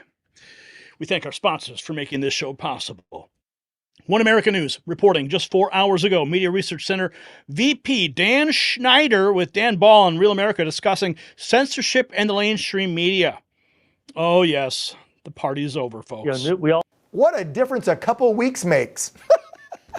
Dan, these radicalized, politicized media companies and their employees, they thought they could get away with abusing their roles, abusing the law, and get away with it because they thought Kamala Harris was going to save them, in fact, reward them for their misdeeds. And when I say misdeeds, I mean both under the law as well as under journalistic ethics rules. They don't have any of those, Dan, anymore. Sorry. They lost those ethics years ago when Trump came down the escalator, in my book. Go ahead. Yeah, well, for decades, frankly, we've seen a biased media, but simply being biased, that everybody has their own biases. But what we've seen in modern times is legacy media truly be nothing more than political operatives and abusing those positions and in fact, engaging in defamation against several people, including President Trump. And now, to their shock, a strong majority of Americans rejected what the media was telling them, the lies the Americans were being fed. And starting with Brendan Carr being designated as the chairman of the FCC, and President Trump will nominate another Republican to replace one of the Democrats, and Brendan Carr will have command of the FCC, and we know what he's going to do because he was, Trump appointed him in his first term, and Brendan was already then trying to take certain actions against big tech and against media, and we've already seen what he said he's going to do with George Soros and the buyout of all these radio stations across America, and what he's going to do with NewsGuard. We all know what NewsGuard is. Oh, we've told our viewers. They know. We've also got this, the Democrats from Jen Psaki. She says they're in the wilderness. There's no clear leader. Yes, she's admitting defeat. The election. Look, I think Democrats are in the wilderness, as you just said before. There is no clear leader of the party. Joe Biden is going to be out of office shortly. Kamala Harris just lost the election. There are a lot of governors and other people who might emerge, maybe people we don't know about yet. Right. But there is no clear leader of the party right now. Look, I think Democrats are in the wilderness. No clear leader of the party right now. Even Bob Iger's Disney, the entertainment firms, are going to be resuming X advertising after a year-long Elon Musk feud. Yep. Even Bob Iger is signaling defeat. And Daily Beast reporting a source close to Morning Joe claimed the meeting with President-elect Donald Trump was effing worth it, given it may have spurred Trump's subsequent public praise of a free press. Oh, it was worth it, the Daily Beast admitting. Brian Stelter, says the temperature has to come down according to the source. Yes, Brian Stelter even weighing in on this topic. Chicago Tribune, kissing the ring. MSNBC Morning Joe hosts say they met with Trump to reopen lines of communication. MSNBC hosts seemingly reacting to Joe and Mika's meeting at Mar-a-Lago, normalizing Trump's a bad idea. Yeah, Katie Fang. Yeah, she's still in her state of denial over there. Furio Guinta, the left-wing media are cannibalizing. That's right, that's what they're doing. But, of course, we have this. Mocking the media, outnumbered panel slams Mika and Joe over Trump's sit-down. Let's listen into this. Given the... Well, you won't believe this. MSNBC Morning Joe co-host and vicious Donald Trump critics revealed this morning that they met with President-elect Trump at Mar-a-Lago on Friday morning. They did this after conceding that voters overwhelmingly had made their choice. We were given the opportunity to do just that. Joe and I went to Mar-a-Lago to meet personally with President-elect Trump. It was the first time we have seen him in 7 years. And it's going to come as no surprise to anybody who watches this show, has watched it over the past year or over the past decade, that we didn't see eye to eye on a lot of issues, and we told him so. What we did agree on was to restart communications. In this meeting, President Trump was cheerful, he was upbeat, he seemed interested in finding common ground with Democrats on some of the most divisive issues. And for those asking why we would go speak to the president-elect during such fraught times, especially between us, I guess I would ask back, why wouldn't we? So why wouldn't you meet with Donald Trump? I'm thinking really hard. Well, maybe here's why. These are your own words. The retweeting of neo-Nazi videos, Charlottesville. I could go on and on. What he said about majority black countries. That is tearing more at the fabric of America than attacks on the Twin Towers did. We rebuilt from that. We became stronger because of that. But this seems to me a far graver threat to the idea of America. If Republicans continue this line of thinking, if they continue their support for Donald Trump, they needn't fool themselves. A second Trump administration would destroy the Department of Justice, would destroy the FBI. This is not a reach. I could go back and talk about Nazi Germany, and I do it without any concerns whatsoever. And if people can't start drawing the parallels, well, you're just stupid, or you have your head in the sand, or you're one of them. When you look at a Republican nominee, a potential Republican nominee that's talking about terminating the Constitution, he said, terminate the Constitution, arrest political opponents using the Justice Department, assassinate generals that weren't sufficiently politically loyal to him. You know what? Enough of those guys. There's no excuse. There is absolutely no excuse for the rhetoric that they spewed for how long? And now they're waltzing into Mar-a-Lago with their hat in their hand, begging for forgiveness because they know that Donald Trump, he is the boss now. And he's going in there with a mandate from the American people. MSNBC's ratings are collapsing. I mean, he's lucky. He's lucky. Mika and Joe, they're lucky that Donald Trump even let them in. Holy cow. What a time to be alive. This is all happening. MSNBC staffers apparently lashing out at Morning Joe co-host meeting with Trump. Disgusting, but frankly unsurprising. If you still don't understand that left-wing liberal communist media is anti-American to its core, here's the only proof that you need. MSNBC staffers lashing out. That's from Fox News.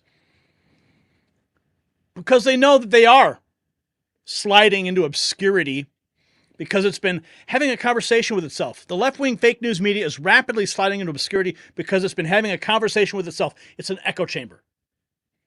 Rather than with the American people. The American people know it, even if the news media does not. Let's listen in. Other places around. New Jersey, Minnesota, New Mexico, Virginia, and several other states were 5 points or less that President Trump lost by. These are states that no resources were spent in, no door was knocked on, no TV ad was run. And then you look at the ward in Chicago. You look at my home state, the entire southern tip of Texas, which is, I think, 90% Hispanic majority. You look at other places around the country where we are seeing a complete realignment. We are seeing the American people stand up and say no more. It's not Republican versus Democrat any longer. It is prosperity versus bankruptcy. It is a southern border that is secured versus open, for anyone and everyone to come through, including criminals and murderers and rapists. It's no longer okay. And so when you see that realignment in American politics, the largest in more than 100 years, then I would hope that the editors of these left-leaning organizations would wake up, that they no longer, not only do they not represent the conservative movement, they don't represent 85% of the people in this country. Oh, they're out of touch, and they are fading fast, and they're just trying to hang on to any last bit of relevancy that they have. But here's Jen Psaki. She still says laws have to change because people are getting information from social media instead of her. Yeah, because people are watching the next news network instead of Jen Psaki. Because nobody trusts Jen Psaki. Okay? She claims there's no fact-checking mechanism. However, on X, they do have community notes. It does better than mainstream media fact-checkers. Let's listen into Raggedy Ann. One of the things that's changed even since I got involved in politics is just the rise of the percentage of people who get their information off of platforms that have no fact-checking mechanism and no accountability for having disinformation spread, right? Oh, wow. And as you know well... Disinformation spread? Oh, my goodness. The fact these people even have the audacity to say this when they've been spreading disinformation for years. 8 straight years they've been spreading disinformation about Trump. 8 straight years. And when I got started in Democratic politics, most of it was like local TV ads. That was what it was about. Obviously, national TV, local print. Those local TV is held to a higher standard of accountability than social media platforms in terms of having accurate information on their platforms. That is crazy. And so it is, how does it change? How are people held to account? Laws have to change. I want to ask you about one thing that's gotten some attention this week from the book, which was a story you told about President Biden looking at his watch after caskets had come back from Afghanistan. The story was not told completely accurately, which you've acknowledged. I know some of the folks, including some of the families of those soldiers who were upset by that. One of the things that's changed. Circle back, Psaki. Yeah, she's crying because nobody pays attention to her anymore. She has been relegated to obscurity. Oh, but we're learning this. This is very terrifying. A Trump supporter's home in Pennsylvania was burned down, allegedly over a Trump sign in their yard. The owner posted a video last month stating he stopped an earlier arson attempt. Look at this. Tried to set the house on fire. Like, you're going to light the house up right next to the gas meter, bro? Because of tried to set the house on. Someone literally tried burning down their house a month ago, and here it is. Now they were successful in setting their house on fire. That is the radical left for you, the tolerant left, because of a Trump sign. But everybody knows it. They're posting on X, Hassan Sajwani. Elon has absolutely killed the mainstream media. We are the media now by CNN. CNN posting its lowest rated Tuesday in critical demo in 24 years. CNN posts worst Tuesday performance among key demographics since the Clinton administration. That's how bad it is. Oh yes, you can kiss his ring, but we will never forget Joe and Mika. Oh, the internet lives forever. And we will always remember the nasty things that you repeatedly said about our president and about MAGA and about Trump supporters. We will never forget. So you can go, you can kiss the ring, you can polish the doorknobs, you can clean his shoes, you can do the dishes at Mar-a-Lago. But we will never forget Mika. But of course, the clucks over at The View, they just can't hold back. You know, you do know that they're actually shopping for more pro-Trump voices on The View. Well, here's what they just said recently. You know, so I'm not saying, you know, he says that folks see everything through the lens of racism and sexism. Not everything. But if you're not seeing racism and sexism in America, then you need to clean your lenses. But yeah. Because, you know, so I you know, look, I... Need to clean your lenses, huh? Yeah, sure. They're going to continue to spew all that nonsense over there. I don't know why they're still on the air. Look at this meme here. Look at this beautiful meme. Mika and Joe went to Mar-a-Lago so they could declare, look at me.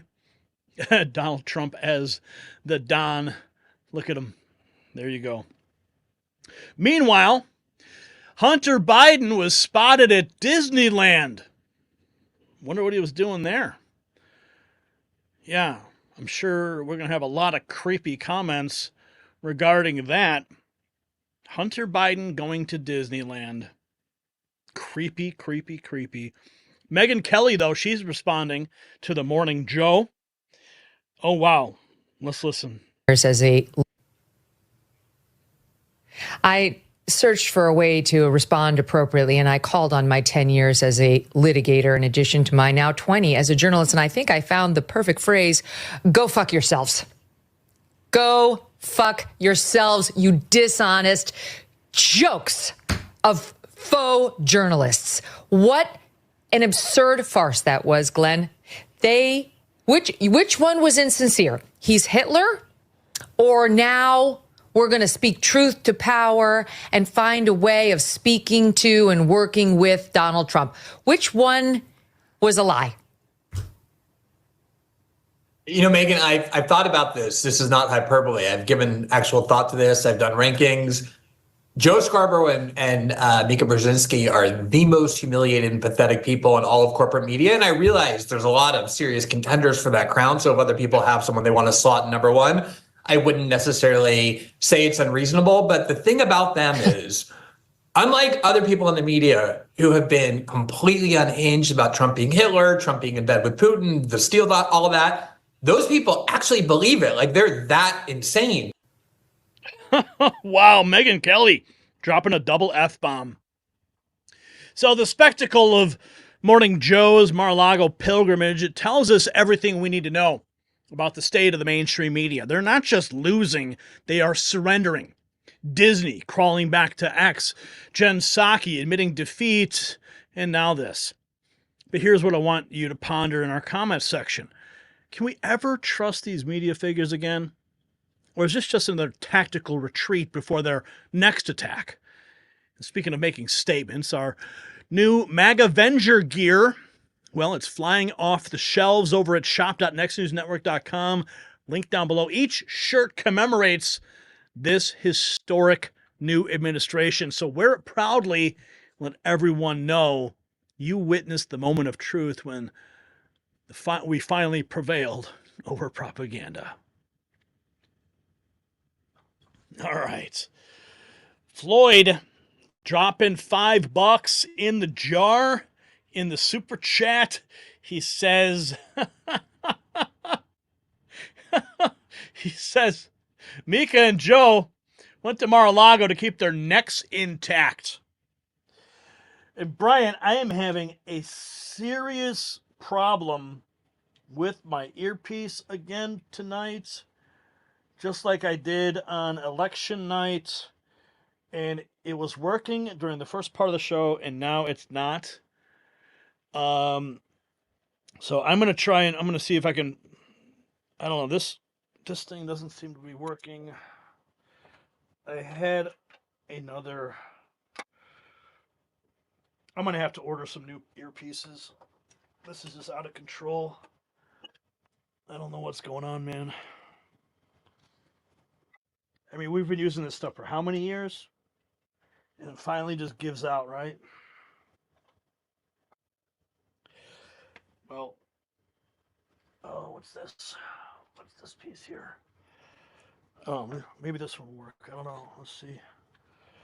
Guys, everyone just kind of bear with me for a second. I'm going to play some audio so I can test my earpiece. So just bear with me while I do that.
Wow.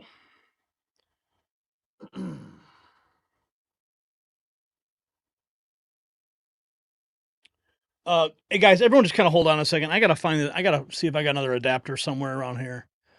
Make my life a little bit easier. I gotta find another adapter, guys. So keep yourselves company. I just gotta check someplace real quick. So what can we put on in the meantime here? Let's see if we can find something. Let's see if there's anything we can play.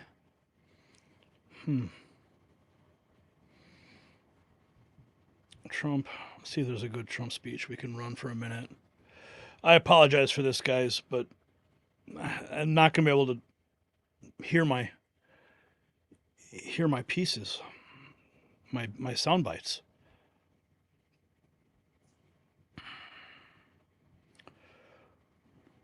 Let's see here.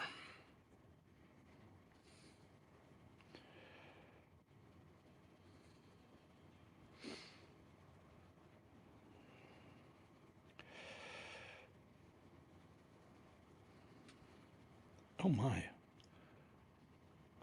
What the heck?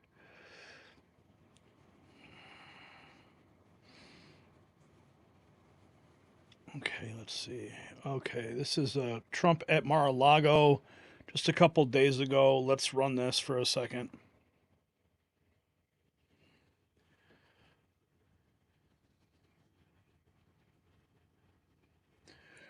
Brian, put this up with the chat so everyone can see the chat, please.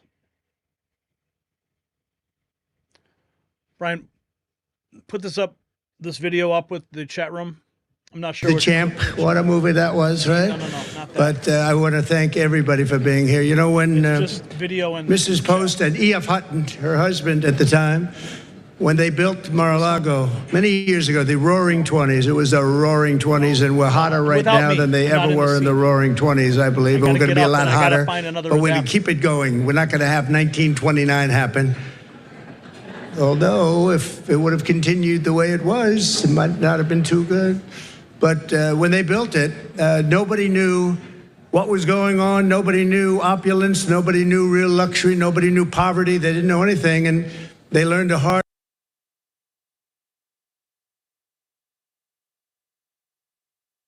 Wow. Well, thank you, Sly. You know, Sly does not do that. He doesn't do that stuff. And he did a beautiful job, and I want to thank you and John Voight for being here. John, the great fight movies. I think Sly has a lot of them, and John has The Champ. What a movie that was, right? But I want to thank everybody for being here. You know, when Mrs. Post and E.F. Hutton, her husband at the time, when they built Mar-a-Lago many years ago, the Roaring 20s, it was the Roaring 20s, and we're hotter right now than they ever were in the Roaring 20s, I believe. And we're going to be a lot hotter, but we're going to keep it going. We're not going to have 1929 happen. Although, if it would have continued the way it was, it might not have been too good. But when they built it, nobody knew what was going on. Nobody knew opulence. Nobody knew real luxury. Nobody knew poverty. They didn't know anything. And they learned a hard lesson. In 1929, they learned a very, very hard lesson. And we're going to turn our country around. We're going to make it so great, so strong, so powerful. We're going to bring it all back. I want to thank some people that have been so instrumental in doing such a great job in terms of not only policy, but people, and people love them. Brooke Rollins, who put this on with Linda McMahon. Linda has been a great friend of mine for a long time, right, Linda?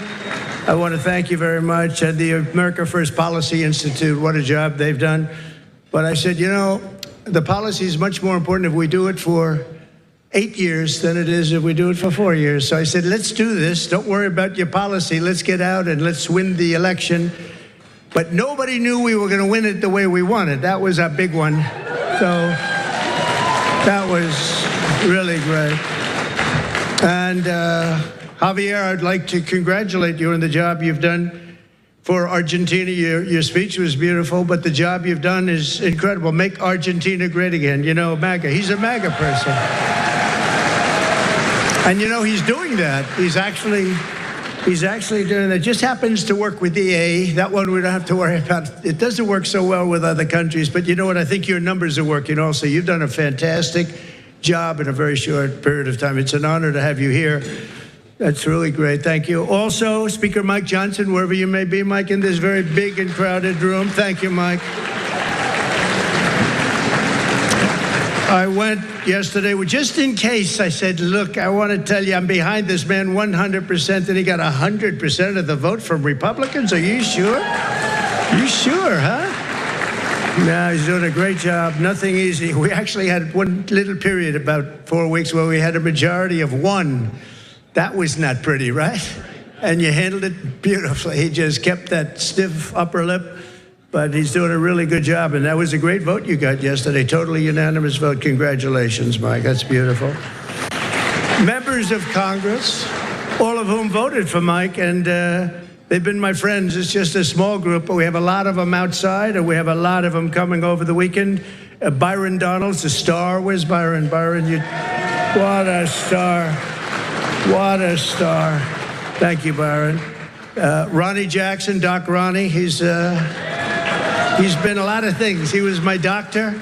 He was a great admiral, you know, highly respected admiral, great doctor at the White House, and now he's a very popular congressman. He won by 48 points. That's pretty good. Of course, it was a very, very Trumpy district, but he won by 48 points. But when he was a doctor, they asked him the question, the fake news, which is here. Look, wow, that's a lot.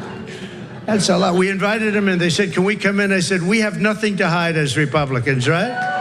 We have nothing to hide.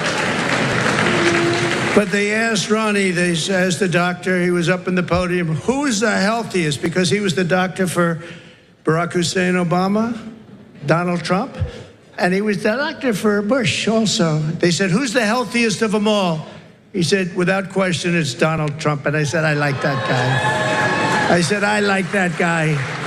And he's doing great. Jason Smith is here, a great, great congressman. Wesley Hunt, wow. And Mike Waltz, who's going to be doing a little other work for us in the very near future. We just nominated him, and he's going to be doing a great job in the administration.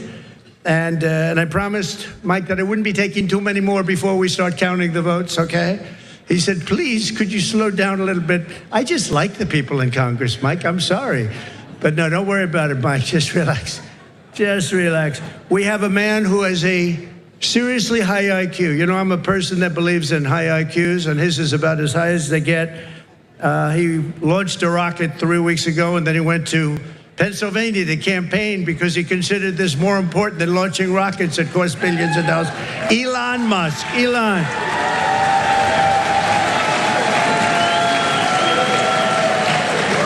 What a job. What a job he does. He's a great, and he happens to be a really good guy. You know, he likes this place. I can't get him out of here. He just likes this place.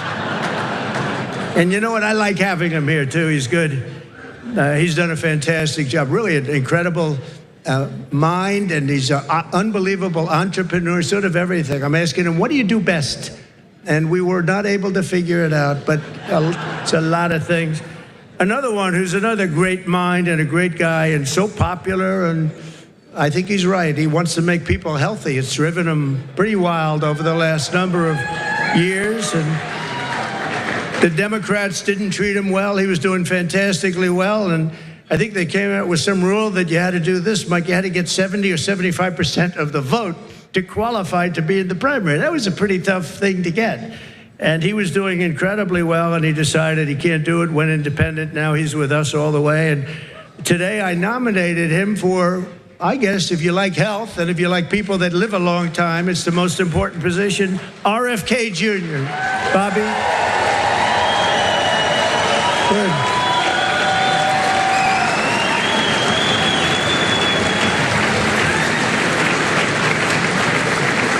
And I just looked at the news reports. People like you, Bobby. Don't get too popular, Bobby. Oh. You know, you've reached about the level. Now, we want you to come up with things and ideas and what you've been talking about for a long time, and I think you're going to do some unbelievable thing. Nobody's going to be able to do it like you, and boy, does he feel it in his heart. So congratulations also to your family. And a woman who was a Democrat and was an independent, she went independent, and last week she said, I want to be a Republican because this is what I stand for. And I've always admired her. And I've admired her because she was loaded up with common sense. And it's all about common sense. I mean, we're conservative in this room, but we can understand the other side. But what we really are is people with common sense. And I think that's why we won with the numbers that we won by. Tulsi Gabbard. Thank you, Tulsi. Great common sense. And you have Vivek Ramaswamy. It's taken people a long time, and now that name is emblazoned into their brain. But Vivek, wherever you may be, where are you, Vivek? Thank you, Vivek. Good. He's working with Elon on efficiency.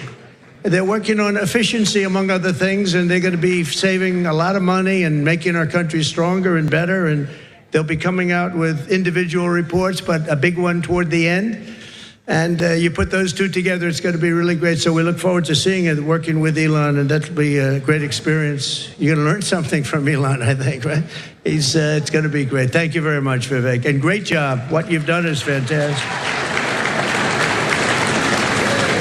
And somebody that I've admired for a long time, but I've really gotten to know him in my political life, but especially, I think, over the last year, more than maybe ever before, maybe more than even than the first 4 years, because we had a tremendous success through my first term, and then bad things happened, and we had to wait. I couldn't wait. I was saying, they're not going to do it. They're not going to help us. They're not going to save this country. And it really dawned on me about 10 days out. I said, wait a minute, with 10 days, I waited 4 years, 3 years, 2 years. All of a sudden, it's 10 days, and then every day seemed so long. But I knew by the crowds we were getting, it was going to be really something. And Newt Gingrich got up, and he said, this is a very special thing that's happening, because nobody has ever had crowds, and they just wanted hope. They wanted something. They just didn't want what they had. And nobody expressed it more beautifully than Newt Gingrich. And thank you, Newt, very much. It was really beautiful. And Callista, thank you very much. Thank you, Callista. But the American people have just delivered really something very, very amazing. The biggest political victory in 129 years. Can you believe that, Newt? 120. They said the most consequential election. I love that word. It's a beautiful word. Most consequential election in the last 129 years. Wow, that's something. So we swept all swing states. We won the popular vote. Oh, I love that. You know, in the last one, in my first term, they said he won the election, but they always followed by he didn't win the popular vote. That's what they say. I don't even know is it true or not. Who knows? But they would say he didn't win the popular vote, and we won the popular vote by records now, which nobody can say that anymore about us. Nobody can say that because we won the popular vote. And I didn't win it. The people won it. Indeed. Okay, Brian, we're back. Okay. All right. Took a little bit of searching through my piles of adapters and cables, but we got it back. All right. Okay, wonderful. New earpiece, new cable, new adapter. We're back in action. We are back in action. Okay, so where are we now? We're in our third segment of the night. Yeah, this is where... Okay.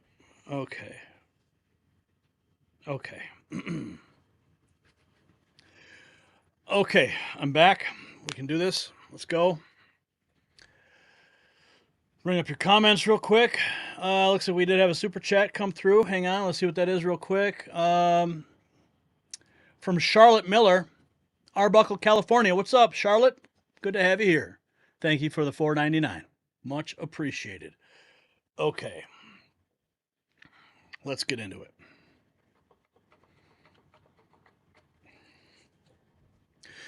Tonight, we're tracking something truly dangerous. The Biden administration, in its final desperate moments, is quite literally trying to start World War III.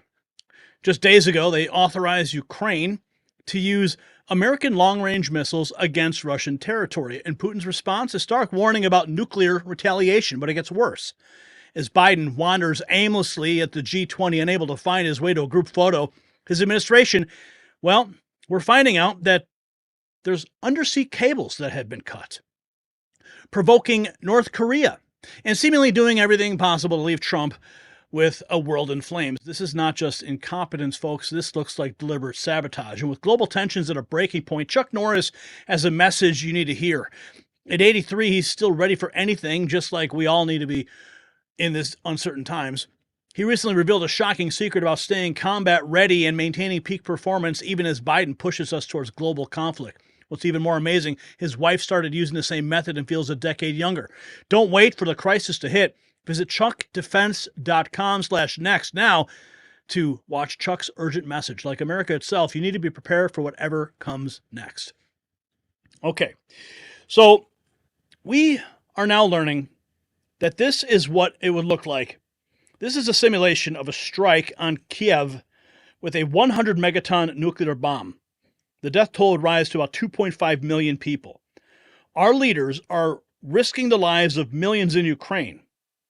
Is it really going to be this way? 7.9. Listen. If the bomb was 100 megatons, it would have a wave of thermal radiation that would reach a radius of 64.2 kilometers. The air blast radius would reach up to 54.6 kilometers, followed by an electromagnetic wave of ionizing radiation that would reach up to 6.99 kilometers. The fireball would expand to a radius of 7.92 kilometers and would last for around 35.7 seconds. The total number of deaths by such a blast would amount to 2,412,050 people. That is what is at stake here. But we have Joe Biden. This guy is completely lost. It's no secret that I'm leaving office in January. I will leave my successor and my country in a strong foundation to build on if they choose to do so. It's true, some may seek to deny or delay the clean energy revolution that's underway in America. But nobody can reverse it. Nobody. Yeah, he's going to leave a strong foundation No, he's leaving a foundation of chaos. Here's Biden wandering around after missing the group photo at the G20 summit in Brazil. Yeah, totally lost. Totally lost. Doesn't even know where he's at. Biden, who just authorized Ukraine to use U.S.-supplied long-range missiles, takes no questions and retreats back into the Amazon rainforest. Look at this. No questions. Just wandering off into the rainforest. I mean, where is he going? Totally embarrassing. World leaders at the G20 took a group photo without Biden. Listen to the reaction from the reporters on the scene.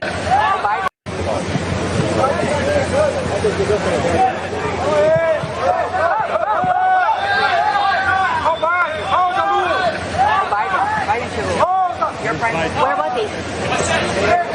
Where's Biden? They're telling Biden. They're telling him to wait for Biden, guys. Oh my God.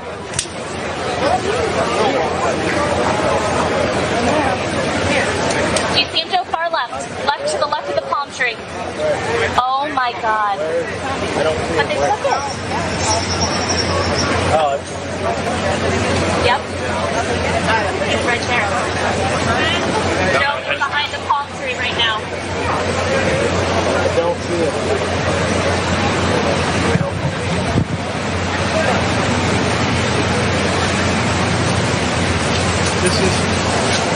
This is the chaos that Joe Biden is leaving behind. Total embarrassment on the world stage. Reporters frantically looking for him on camera. G20 leaders vacating the photo because they're not going to wait for Joe Biden. Look at this. I mean, it's chaos. He's, Joe. Trudeau and Malone. E ele não vai cumprimentar, não?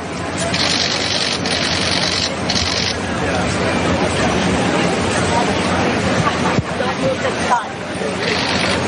Sorry, thank you. No problem. I can't believe it. Yeah. Eu não cumprimentou mais. Reporters in disbelief. I can't believe it. He missed the photo. They left without him. This is the end of the presidency. This is the legacy of Joe Biden, and you're witnessing it right there. Total embarrassment and humiliation on the world stage as he's escalating tensions around the world. What a joke this is. And we have this deep state financier, Alex Soros, openly celebrating the potential of U.S. long-range weapons being fired into Russia.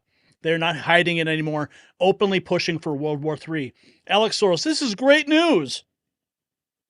And he's quote tweeting the Wall Street Journal that says, breaking, President Biden has for the first time authorized Ukrainian forces to use Western-made long-range weapons to strike inside Russia.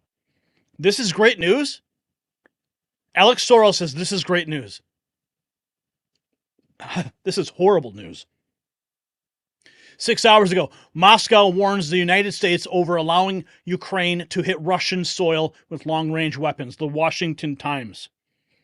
Meanwhile, fascist Russia cuts critical internet cable between Finland and Germany. That's according to the Telegraph.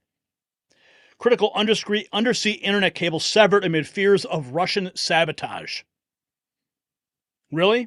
Was it the Russians or somebody else? Jade Helm, Uncle Bozy 1 8 hours ago. 2 undersea internet cables in the Baltic Sea have been suddenly disrupted, according to local telecommunications companies, amid fresh warnings of possible Russian interference with global undersea infrastructure. A communication cable between Lithuania and Sweden was cut. On Sunday morning, 10 a.m. local time, a spokesperson from telecommunications company Telia Lithuania has confirmed. Critical internet infrastructure severed in the midst of all of this. Undersea cable suddenly broke between Sweden and Lithuania, Germany, and between Lithuania and Sweden. Communication cable laid by the bottom of the Baltic Sea been cut. Accident has reduced internet access by a third. And there's a map of the location where the thing was cut. But here we have, this is Tucker Carlson weighing in.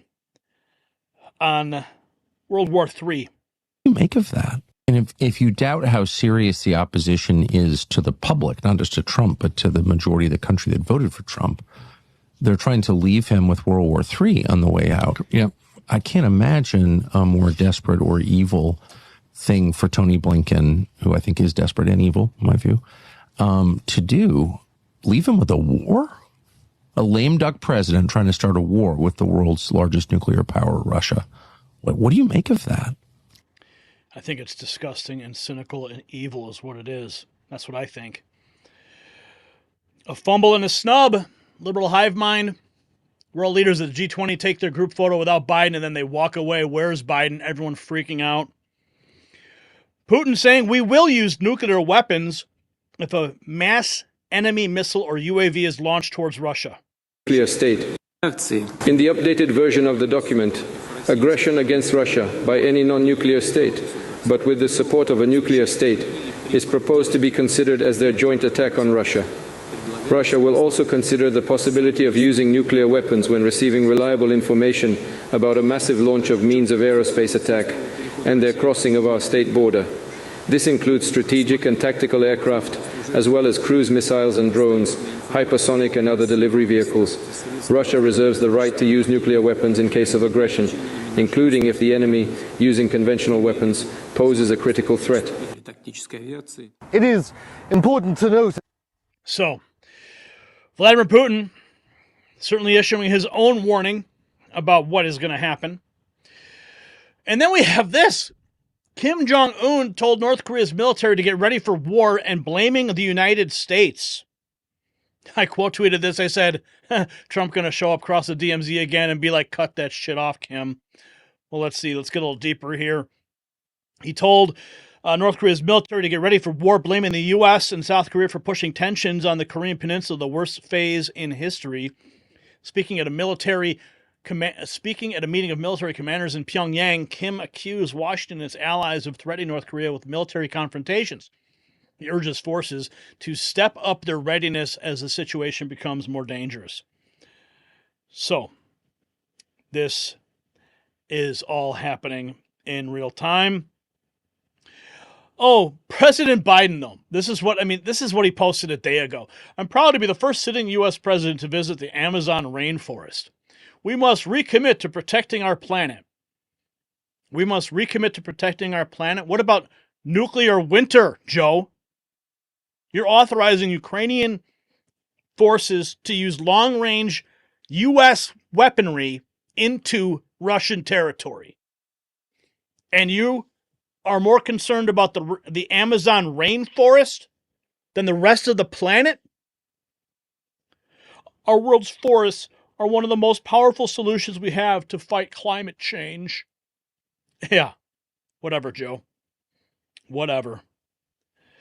ALX says, Americans, it would be great if we could have peace instead of these endless wars. Biden brings us closer to World War III. Alex Soros says it's great news. Here we have Putin in September. If Ukraine uses U.S. long-range missiles to strike Russia, the U.S. is at war with Russia. Biden in November authorizes Ukraine to use long-range missiles to strike Russia. Biden has just 2 months left in office.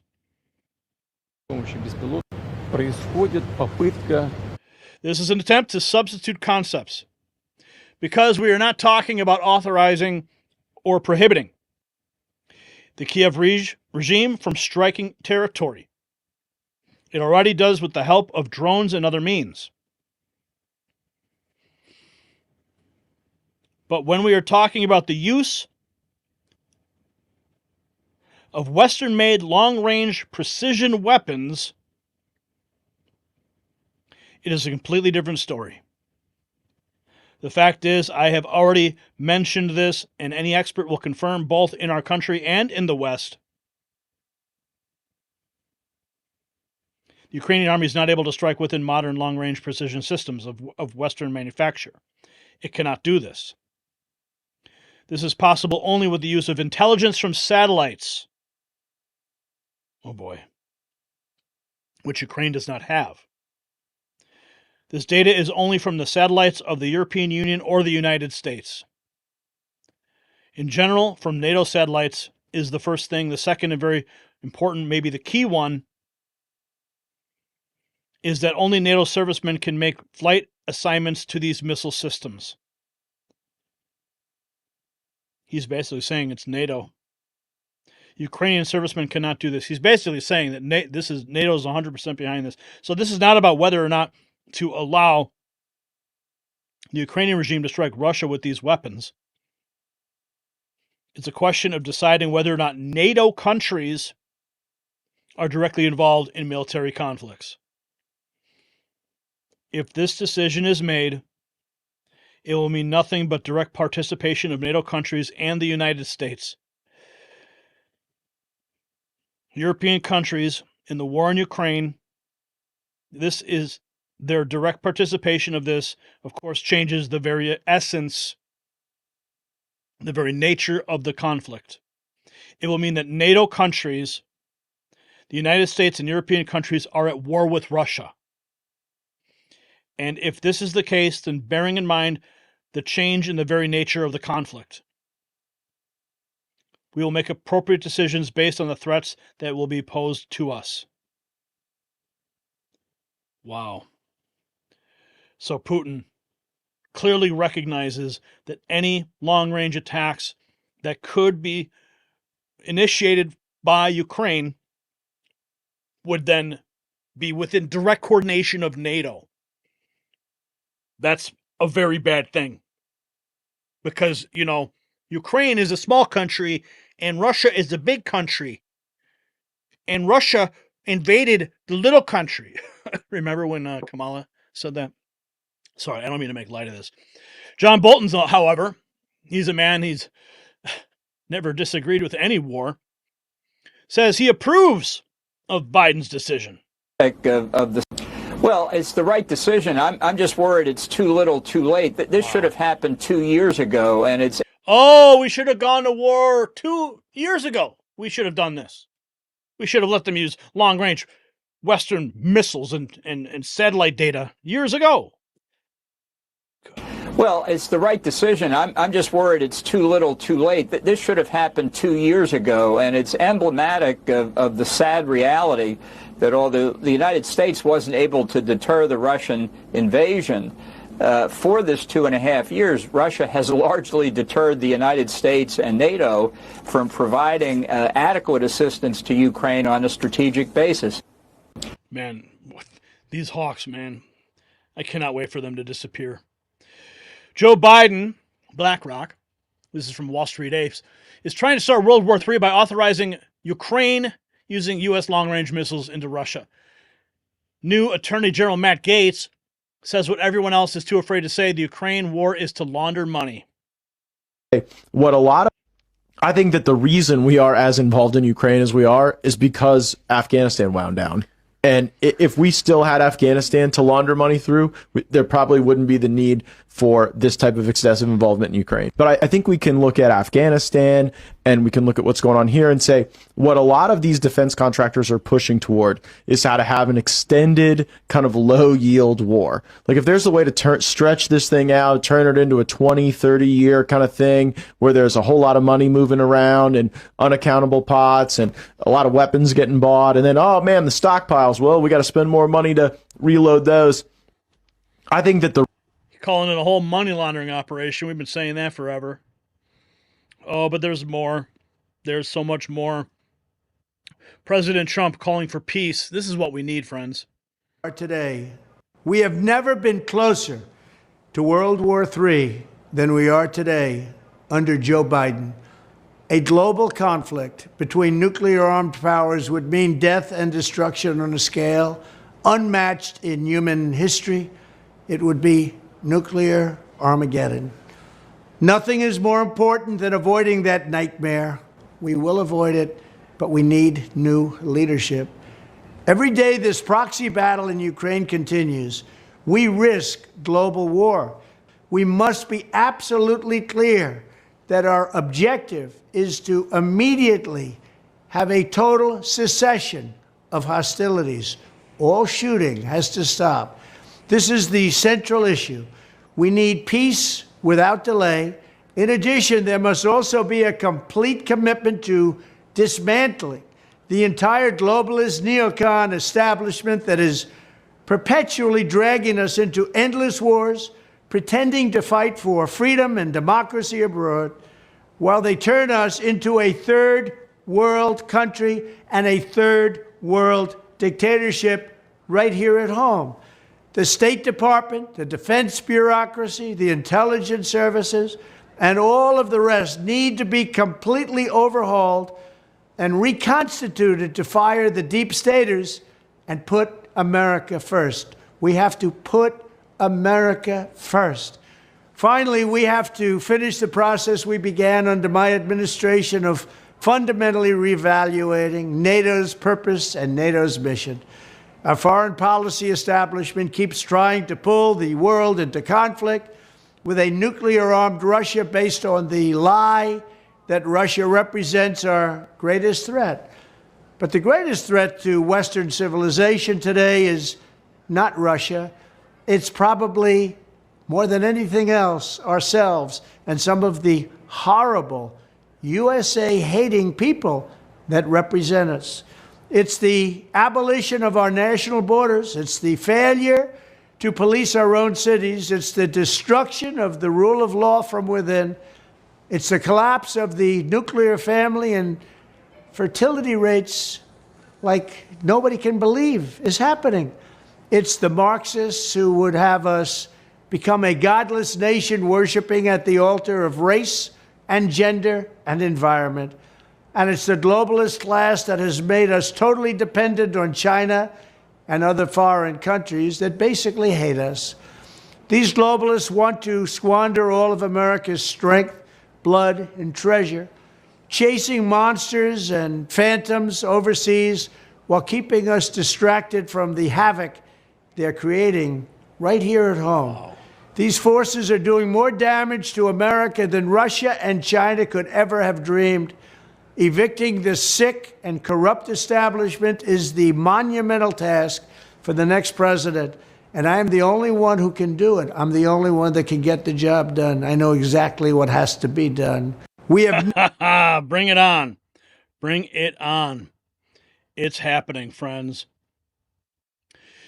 But, of course, you know, Joe Biden signed an official proclamation to support the conservation of nature around the world because there's more we can and must do at home and abroad to protect our planet. But he's still funding countless wars. But Putin says he's ready to use nuclear weapons if a non-nuclear nation attack Russia with the assistance of a nuclear nation. This is what's happening, folks. This is where we're at. So we've got this too. We've got Alan West. He's weighing in too. Made such a huge... Well, it is very perplexing because what you started out with saying a lame duck president, why would you make such a huge foreign policy and national security decision? Because basically you are bringing America into a proxy war with another country, with Russia, with enabling our weapons to be fired into their homeland. Now, I could understand if you would allow some of the staging bases that may be just right across the border or logistical support bases right across the border from Ukraine to be struck. But why would you wait and do this now when you have always been talking about major escalations? So you would think that this would have been something that Joe Biden would not have unilaterally done. He would be in concert and talking with the incoming administration. We do have an incoming national security advisor. He would have allowed him to be consulted about this. But the biggest way, if you want to defeat China, Russia, North Korea, is once again to kickstart our oil and natural gas and once again ship our liquefied natural gas over to these European countries to undermine the economy of Russia and prevent him from being able to prosecute this combat operation. How much of an escalation is this all? What could this potentially blow up into? And I'm not using that word tritely, but this could explode into something much bigger than the current conflict, it strikes me. No, you're absolutely right. And I think that's one of the things we have to be concerned about, especially when this major type of decision being made by an outgoing administration. Without a doubt, Russia could now look at it and say that we're going to use our weapons as supply to other entities that may be fighting against the United States of America, being it the transnational narco-criminal terrorist organizations. China could do the exact same thing. So we have to be very careful about being drawn into a proxy battle when I don't think that we want to be in that footing, especially with an incoming incoming administration that will have a completely different foreign policy pursuit. So if anything, I think that maybe what Joe Biden is trying to do is force the hand of the incoming Trump administration, but I don't think that you're going to be able to do that. President Trump will come in with his own foreign policy determinations, and I think that he will bring this conflict to an end. And that's exactly what we need. It all needs to come to an end. The war hawks need to leave. Thomas Massey weighing in as well. By authorizing long-range missiles to strike inside Russia, Biden is committing an unconstitutional act of war that endangers the lives of all U.S. citizens. This is an impeachable offense, but the reality is he's an emasculated puppet of a deep state. Thomas Massey. Wow. Strong words right there. Alex Soros celebrating. Kim Jong-un ready to go. Joe Biden embarrassing us on the world stage. We got undersea cables being cut. This is where we're at, folks. So just brace yourselves because we do not want this to happen. A radius of 64.2 kilometers. The air blast radius would reach up to 54.6 kilometers, followed by an electromagnetic wave of ionizing radiation that would reach up to 6.99 kilometers. The fireball would expand to a radius of 7.92 kilometers. And if the bomb was 100 megatons, it would have a wave of thermal. So the pattern is unmistakable. Long-range missiles to Ukraine, provocations in North Korea, sabotage communications in Europe, all while Biden can't even find his way to a stage for a photo op. But here's the burning question I want you to answer in our comments. Is this sheer incompetence, or is the deep state deliberately trying to box in the incoming Trump administration with a world war? And while you're contemplating global chaos, make sure you're representing the truth with our new MAGAvengers collection at shop.nextnewsnetwork.com. These limited edition designs aren't just clothing, they're a statement that we are ready for peace, prepared for war, and wise enough to know the difference. All right, folks, thank you for sticking around here while we had those technical problems. Lots of comments still coming in. No super chats to speak of at the moment, but everyone is in the comments. Who bombed the Nord Stream pipeline? Good question. We're already at world war, says Deep State Red. No underground sanctuary for the traitors, says Candy. Deliberate trouble for the Trump administration, says Arm SW. What was this about the shockwave? 100 megaton is a Russian thing. Thanks, Gary, says Fairy Boots. Deep state is deliberately trying to escalate and interfere with Trump's term. That's what Vicky says. Patrick Humphrey is saying there are drones swarming New Jersey military. I think I saw something about that. Misty Belong says the Congress has not voted on going to war, but they never listen to that. Big Dog Blackie, a republic if you can keep it. Yeah, we need to keep it. This is a nuclear war. Nobody is going to survive from the fallout worldwide, says Ronald. Wow. Okay. Let's get into, let's see, that was our third topic of the night. Now we're going to move on to what's going on in Pennsylvania. Okay. Let's go to Pennsylvania. Let's check in on the election fraud that's unfolding there.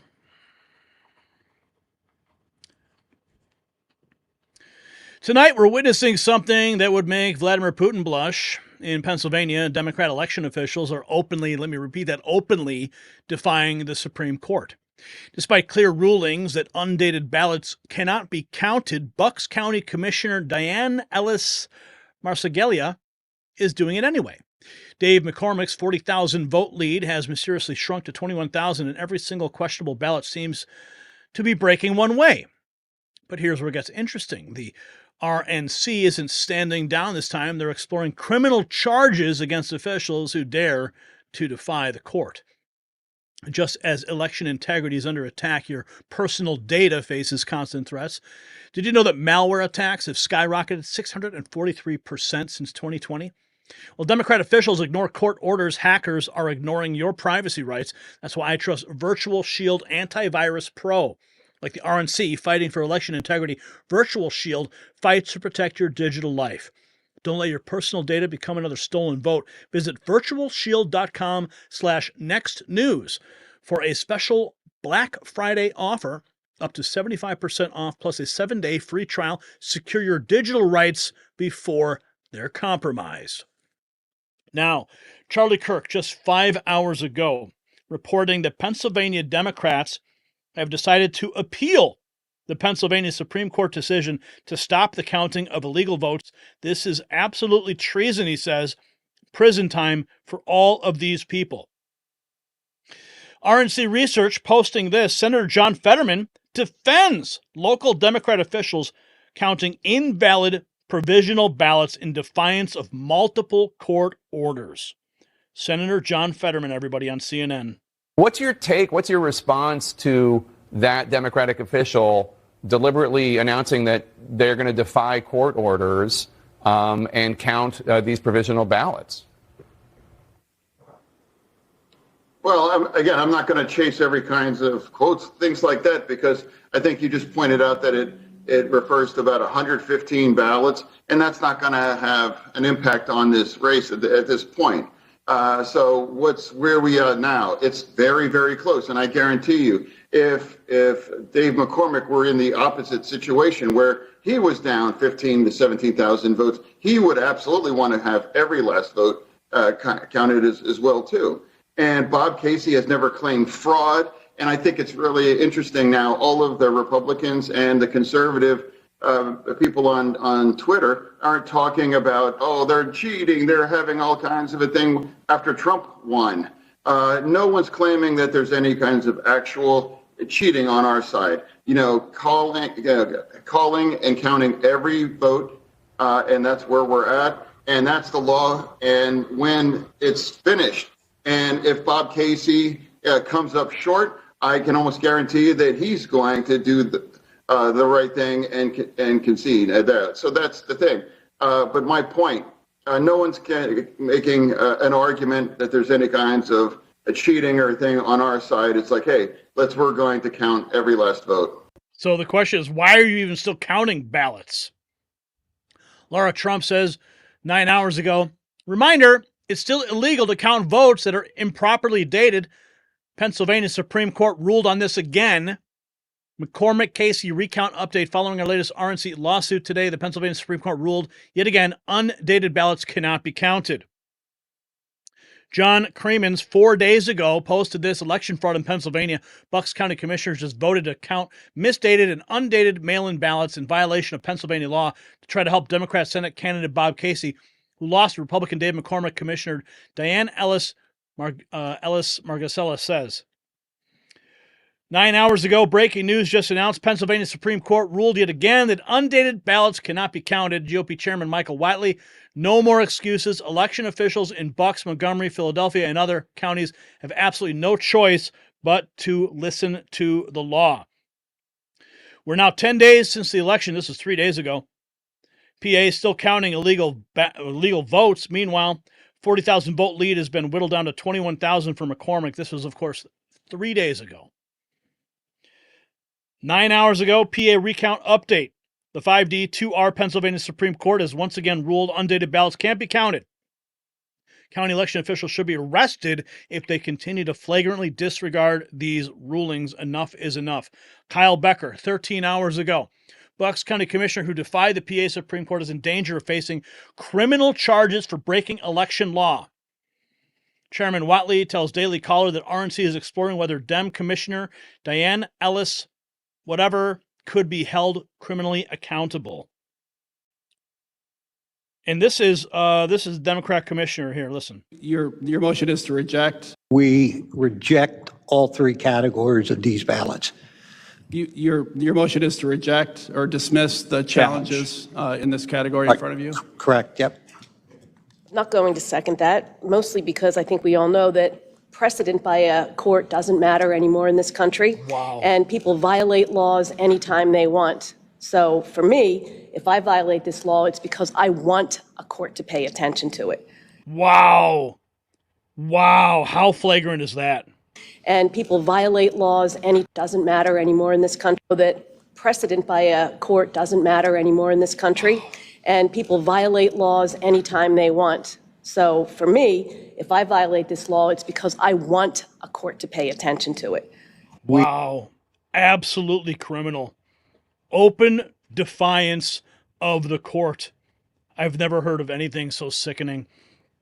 Gateway Pundit reports a huge win in the Pennsylvania Supreme Court. 7 hours ago, County Board of Elections must comply with ruling and stop counting illegal ballots. Undated ballots will be removed from Bucks County vote totals.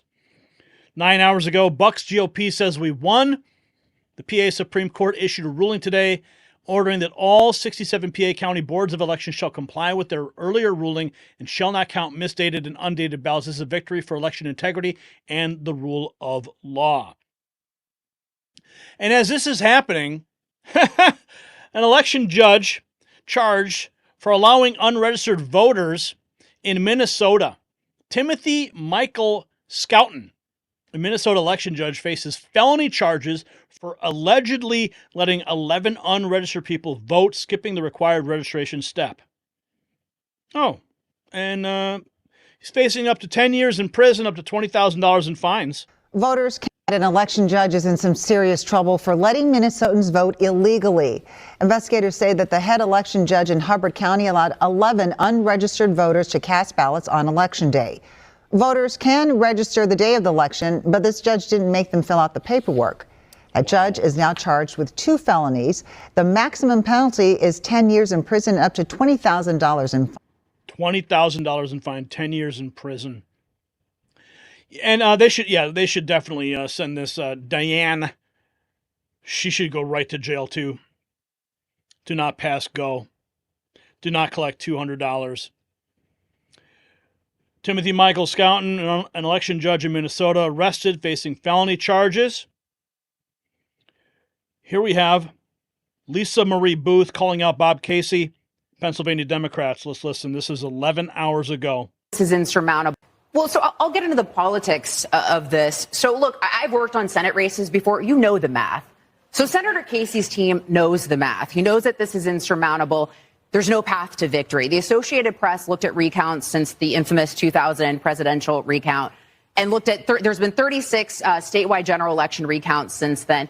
Only 3 resulted in a new winner. We're talking about a difference of hundreds of votes, not tens of thousands, which is the difference between Casey and McCormick in this Pennsylvania Senate race.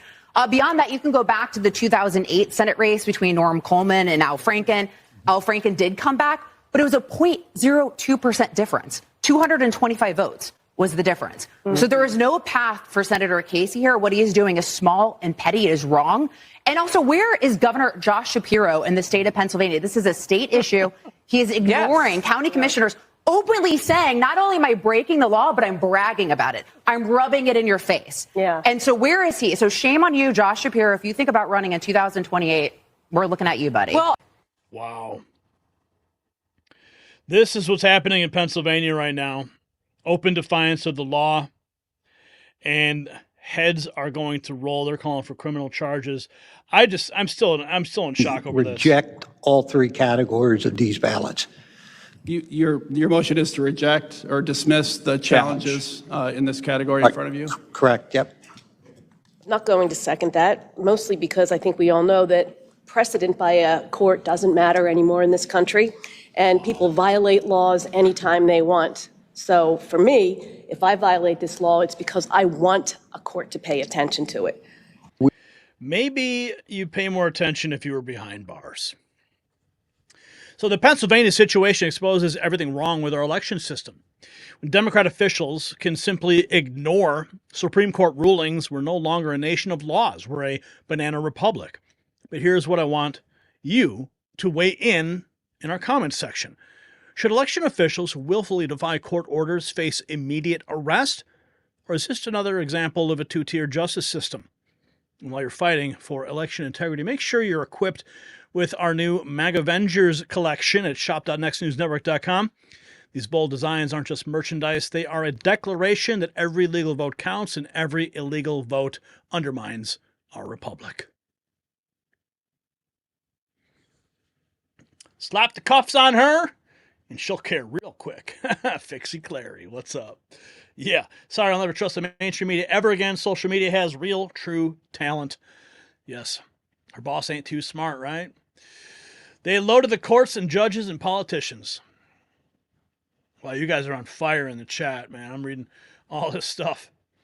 Huge organized crime nationwide. Okay, we got to get to our final segment of the night. This is referring to Alex Jones. We're going to break down everything that's happening there. And I've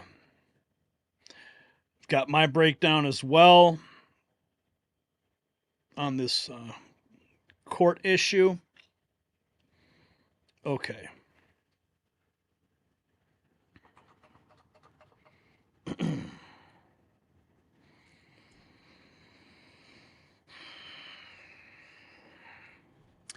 If you've ever wondered what real collusion looks like, stay right where you are. The attempted takedown of InfoWars just backfired spectacularly. A shadowy group called Global Tetrahedron, offering half the cash of legitimate bidders, somehow won a rigged bankruptcy auction. And now Elon Musk is stepping in.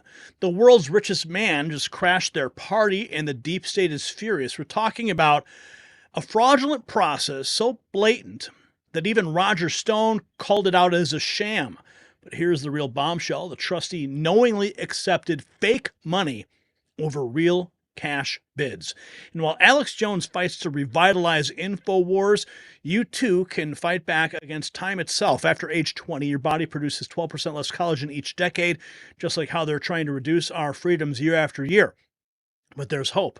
This revolutionary collagen formula combines all 5 essential types that your body needs.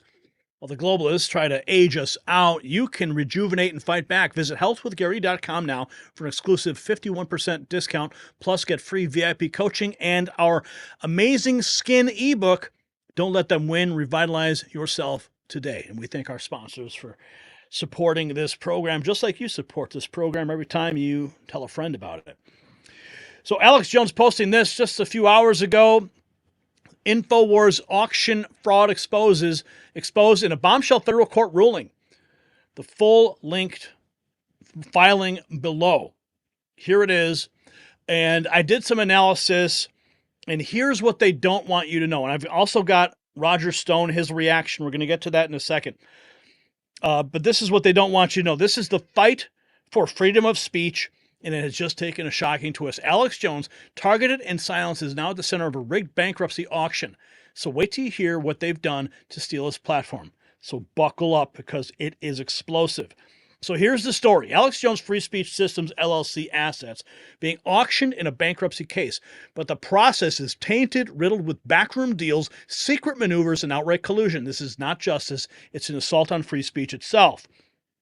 First United American Companies, FUAC, is the highest cash bidder at $3.5 million, was set to win the auction fairly, but instead a shadowy group calling itself Global Tetrahedron swooped in with a bid half of that amount. So how did they win? Well, of course, dirty tricks. Global Tetrahedron's bid relied on what they called a distributable proceeds waiver. Sounds official. No, it's essentially fake money, completely speculative, offering zero real value to the bankruptcy estate. It's a scam, plain and simple. And the trustee, the one tasked with maintaining fairness, he went along with it. The trustee and auction house scrapped the live auction process, switching to a secret bid process. This wasn't announced and approved by the court or even disclosed to FUAC. The sale order require transparency, fairness, and specific cash bids. But what did the trustee accept? A bid from Global Tetrahedron using a formula to barely outbid FUAC by just enough, using nothing but speculative numbers and collusion, which is absolutely outrageous. The collusion gets even worse. The so-called Connecticut families are working with Global Tetrahedron. They waived hypothetical future distributions to rig the process against Alex Jones and FUAC. The whole thing stinks of corruption. Now, these Connecticut families claim victimhood, but now they're weaponizing the courts to silence Alex Jones and profit from the destruction of free speech systems. This is a coordinated attack on anyone daring to challenge the narrative. Even the judge overseeing the case expressed concern during an emergency status conference. This is not about justice or fair bidding. It's about power and control. They want to destroy Alex Jones and make an example out of him. The fake distributable proceeds waiver is just monopoly money. It's tied to unproven claims and future speculation. The trustee accepted it because it helped their preferred bidder win. This wasn't a sale, it was a hit job. And now let's talk about FUAC, the real bidders here. They played by the rules, offered a clean all-cash bid of $3.5 million, and still got shafted. Why? Because they weren't part of the collusion scheme to crush Alex Jones and his platform. The court was clear. Bids must be specific U.S. dollar amounts with no formulas or contingencies, but the trustee accepted global tetrahedron's contingent formulaic bid anyway. This is a travesty of justice and a violation of the court's own rules. And this is what happens when you challenge the globalists. Alex Jones built InfoWars to expose their lies, and now they will stop at nothing to dismantle it. They've weaponized the courts and turned the bankruptcy auction into a kangaroo court. And the implications are chilling. If they can do this to Jones, rigging auctions, silencing dissent, and weaponizing the system, they can do it to you. This is a battle for the future of free speech and independent voices everywhere, including yours. It gets worse, though. FUAC wasn't even told the rules had changed. The trustee and auction house deliberately kept them in the dark while favoring global tetrahedron. This is not a mistake. It is a calculated move to pick winners and losers. And the fake bid by global tetrahedron only offered $1.75 million in actual cash. Yet the trustee treated it as the highest and best bid, ignoring FUAC's all-cash offer that was twice as much. The corruption is staggering. So this is not just about dollars and cents. This is about targeting Alex Jones and destroying a platform that dared to challenge the elites. Free Speech Systems isn't just a company, it's a symbol of resistance against censorship and tyranny. So the courts must act. FUAC is demanding the disqualification of global tetrahedron's sham bid and the recognition of the rightful $3.5 million bid. If the court fails, it will set a dangerous precedent for how dissenting voices are erased. The trustees' actions amount to fraud against the court, the bankruptcy estate, and anyone who believes in a fair process. Collusion, secrecy, and favoritism have no place in America's legal system, so this must not stand. And at stake is more than Alex Jones' company. This is the battle for the soul of free speech in America. If we let them silence him with shady deals and corrupt maneuvers, who will they come for next? Stand with Alex before it's too late. Now, the globalists think they've won. They think no one will notice their corrupt games, but they're wrong. This threat is your wake-up call. The attack on Alex Jones is an attack on all of us, and we must fight back. And the case is far from over. FUAC is fighting back with an emergency motion to disqualify global tetrahedron's rigged bid. But they need all of us to expose the truth. The court must see this for what it is, an injustice. The trustee thought that they could bury this in secrecy, but transparency is the foundation of justice. The lies are unraveling, and the truth is coming out. So will you stand with Jones against this coordinated attack? If we lose this battle, the precedent is set. The elites can rig processes, silence voices, and destroy anyone who dares to speak out. But if we win, we send a message: free speech is not for sale, and justice still matters. The fight for Alex Jones is the fight for all of us. Support him, support InfoWars, and follow us as we expose every twist in this case. Don't let them silence freedom. Stay informed, stay vigilant, and stay ready. Now on the Alex Jones Show, Roger Stone exposed the auction as a sham. No honest auction ever happened. And he revealed the deals, the inside deals, the fake promises, and a clear agenda to silence Alex. It's not about money. They want to shut you up and destroy InfoWars. Let's listen. How it works. And there was never any honest above-board auction in which legitimate bids were weighed or analyzed. And based on the rules that we read, first you had to pre-qualify by demonstrating that you really had the cash to make the transaction if your bid was accepted.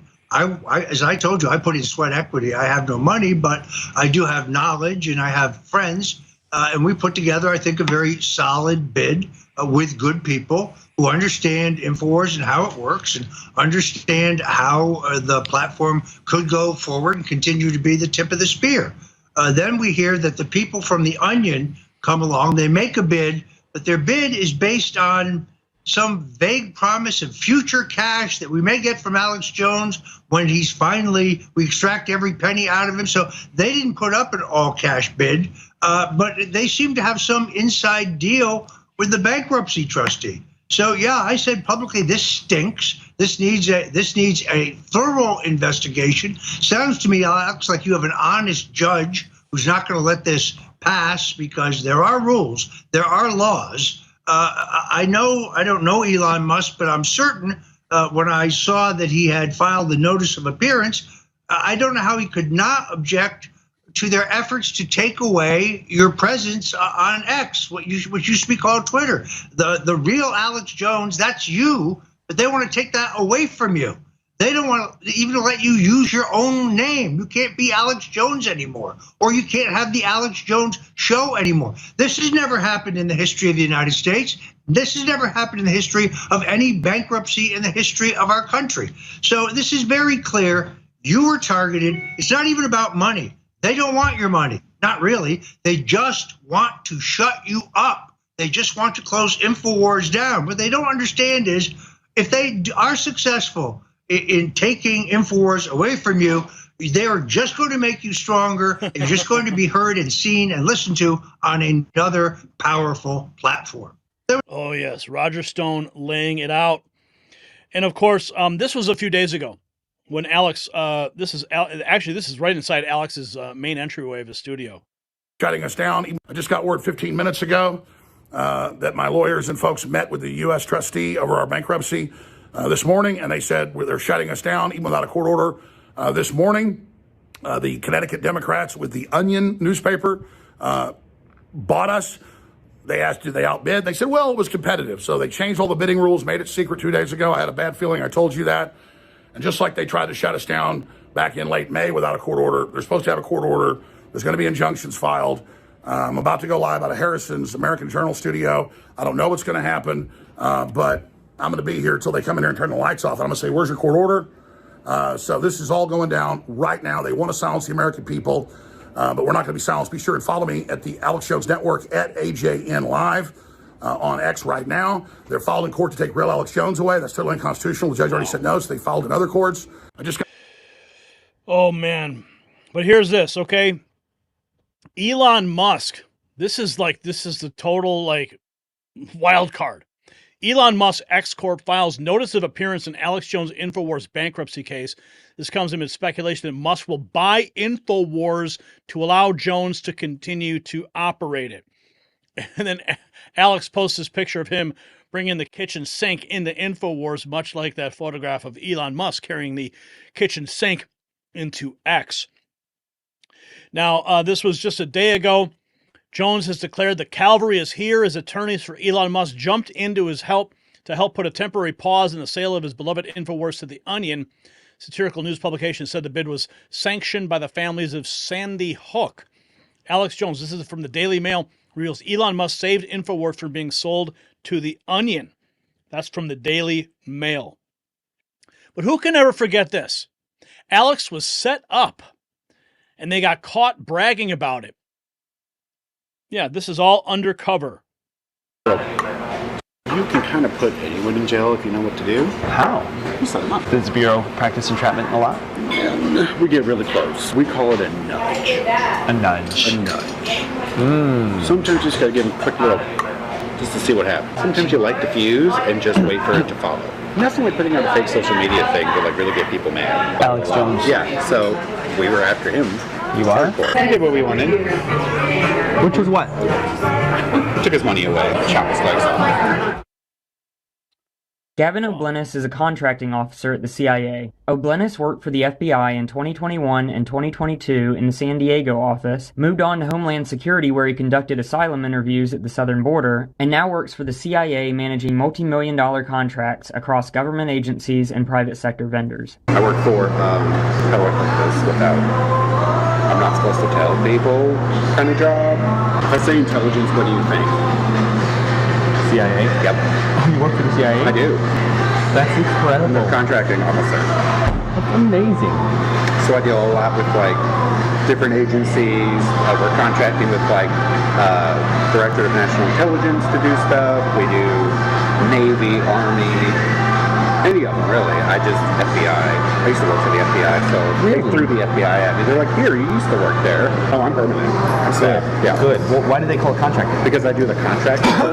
I do all the legal contracts. I fly out to vendors and evaluate them. I love the agency. Good for you. I like the Bureau too. The Bureau was a lot of fun. I got to do a lot of cool stuff with the Bureau. I was the guy in the back of the truck in the van. O'Blennis spoke to an undercover Sound Investigations reporter about his work experience involving near entrapment and his employer's involvement with political commentator Alex Jones's legal battles. As long as the Bureau is able to progress far enough to be able to put pro-lifers in jail whenever they want. Yeah. You think that's on the agenda? You can kind of put anyone in jail if you know what to do. How? You set them up. You create the situation to where they have no choice but to act on their impulse. And once they act on that impulse, then we call that entrapment.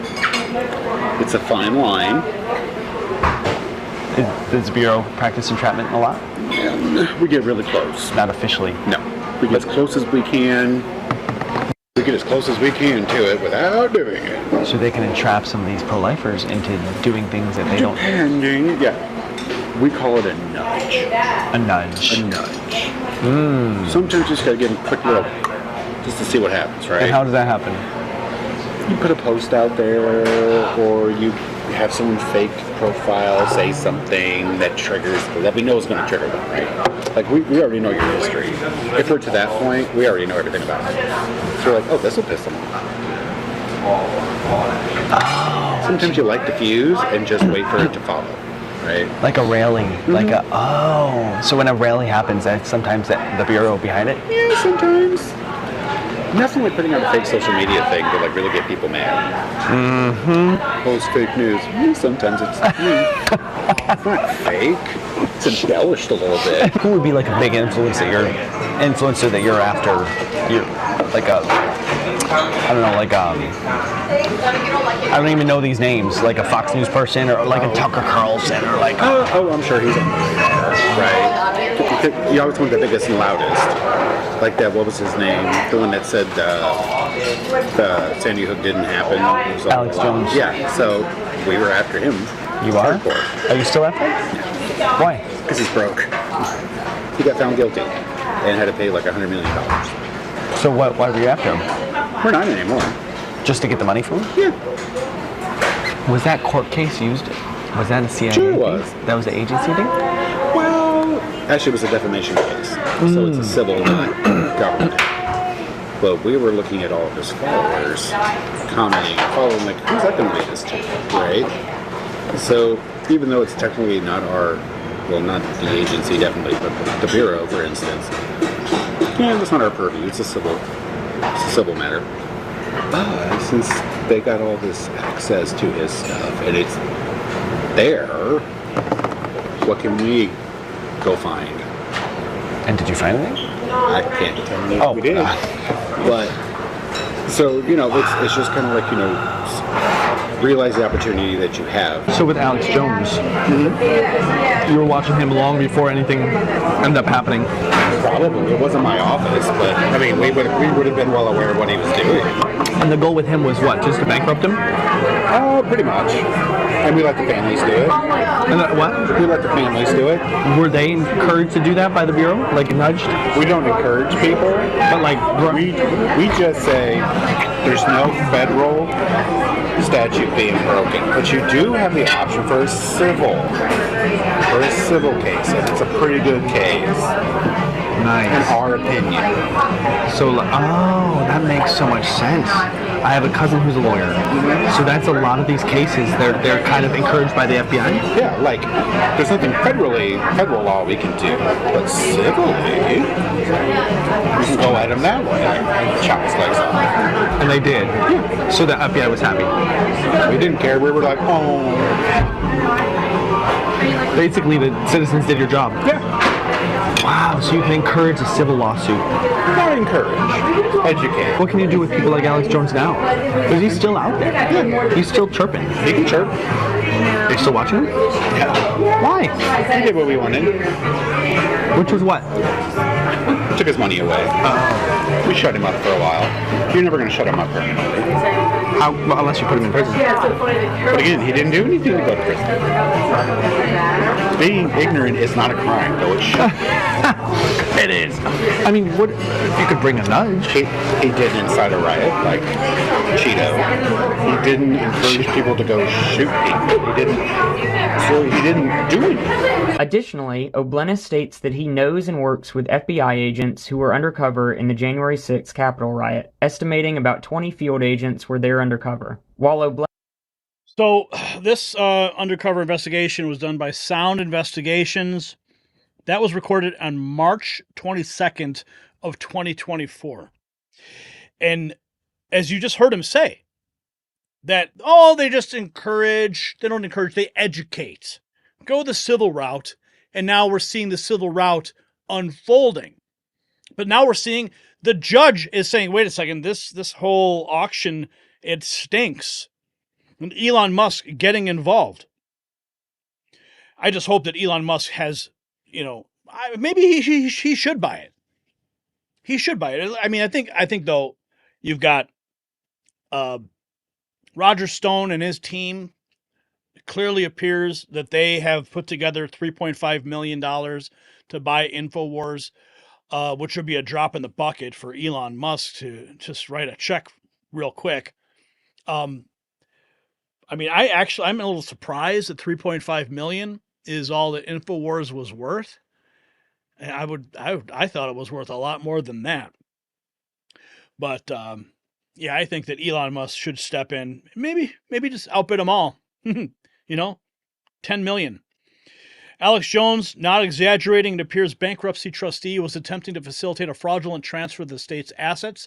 Anything can happen in Chapter 11, but this is insane. Hopefully the judge will sanction the trustee and the Onion as well. Vigilant Fox reports Elon Musk ex-court intervenes in bankruptcy case of Alex Jones InfoWars with a surprise filing. Alex Jones reveals that Elon Musk saved InfoWars from being sold, according to ETH. The cavalry is here. Elon Musk's lawyers joined the bankruptcy case, aiming to pause the sale of InfoWars. So this is all good news. Even Reuters 6 hours ago reports First American United Companies asked a U.S. bankruptcy judge to disqualify the Onion's purchase of Alex Jones' InfoWars website and name its own $3.5 million bid as the winner. First American is affiliated with Jones' dietary supplements business. So this is all developing right now. Bose Nerdly, company affiliated with Alex Jones, seeks to disqualify the Onion's auction. But the fact that Elon Musk has stepped in just raises the stakes significantly. But I think this undercover investigation here really just gives you some really dirty backstory. So we're going to continue to monitor this as more information becomes available. Now, ladies and gentlemen, what we're witnessing is not just about InfoWars, it's about the systematic attempt to silence any voice that challenges the narrative. The fact that they'd rather accept fake money than let a legitimate buyer preserve free speech tells you everything. But here's what I want you to debate in our comments. If they can rig a bankruptcy auction this blatantly, what else are they rigging? And while you're contemplating that, make sure you check out our new Mag Avengers collection at shop.nextnewsnetwork.com. These exclusive designs are not just clothing, they're armor in the fight for truth. Let everyone know you stand with those who dare to speak out, no matter the cost. All right, folks, let's take a look at the chat room, see what you guys are saying right now. Thousands of people are still hanging out with us. Awesome. It's amazing. I'm happy to hear that, says Fairy Boots. Alert, alert. We have a troll in the chat. Oh, that's okay. That's fine. We love the trolls too. Let's take a look at what's happening in the latest news right now. Let's see. Senate GOP initiates soon engineered slowdown as Schumer looks to stack judicial votes. Okay. Final results. Who would you like to see as FBI director? Brian, you can bring up the chat with the wide. I'm not sure what that is. Is it Xfeed full, Xfeed vert? What is that one called? Big Xfeed and chat? That's what it is. Okay. All right. I'm still learning how this all functions here. Okay. Who would you like to see as FBI director? Kash Patel is winning the ALX's poll, 85%. Elon Musk says yes to this 3 minutes ago. The establishment isn't afraid of Trump nominations being unqualified. The establishment is afraid of being dismantled by them.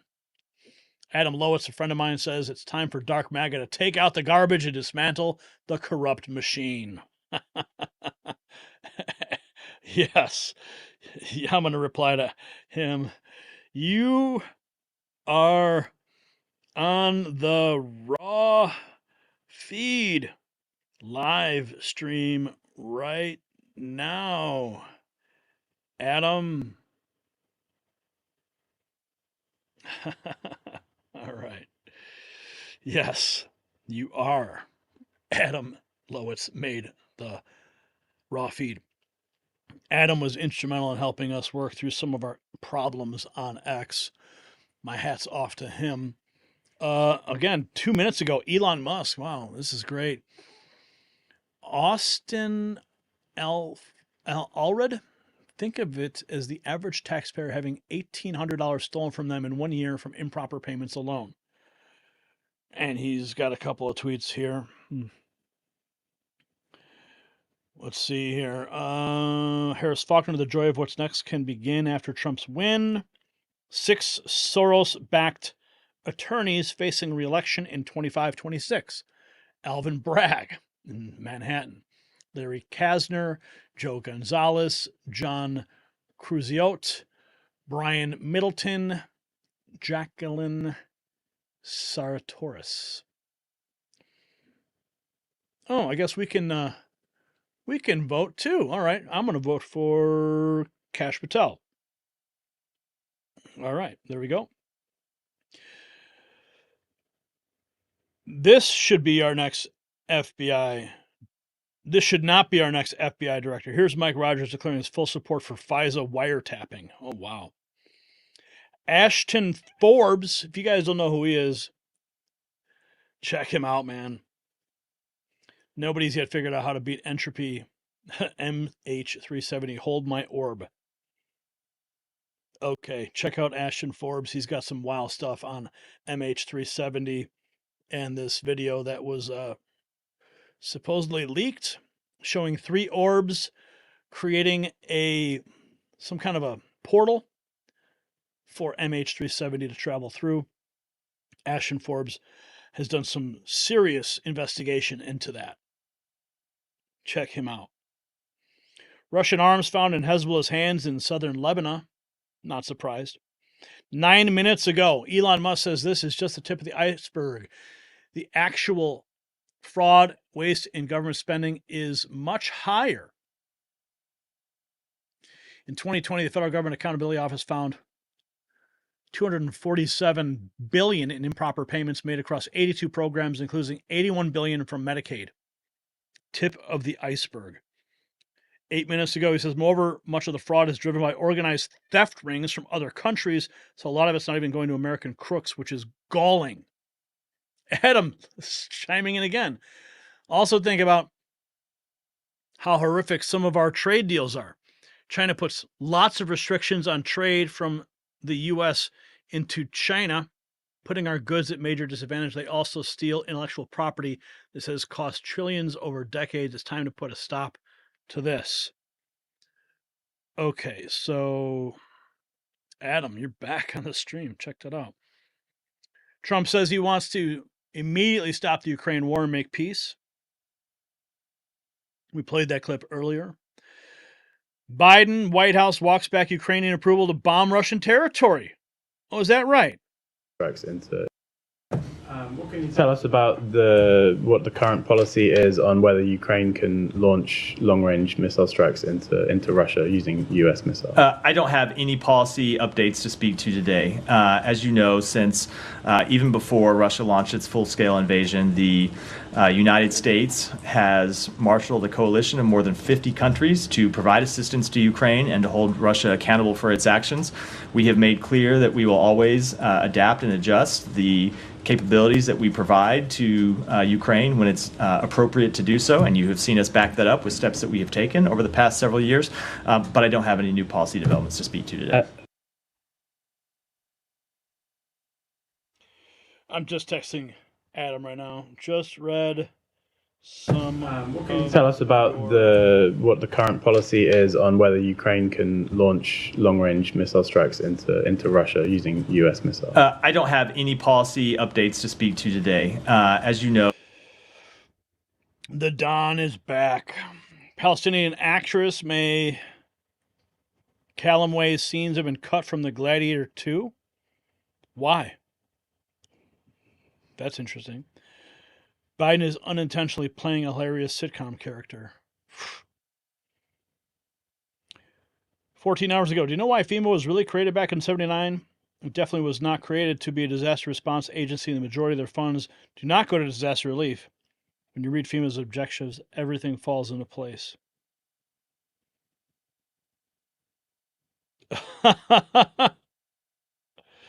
Oh, look at... Oh, that's just too funny. Donald Trump. This picture has been circulating of RFK Jr. eating McDonald's with Donald Trump. And it is definitely a meme now. AOC, what? Says she dropped pronouns from X-Bio for space reasons, decries the flap as fake. Sure. Trump's chance to change taxation is afoot. The ambassadors from the Morning Joe. Wow. Okay, folks. I got some thumbnails to create. So, ladies and gentlemen, what we've covered tonight is not just news, it's history in the making. Just 13 days after Donald Trump's landslide victory, we're watching the entire power structure of America transform before our eyes. So let's recap what we have discussed tonight.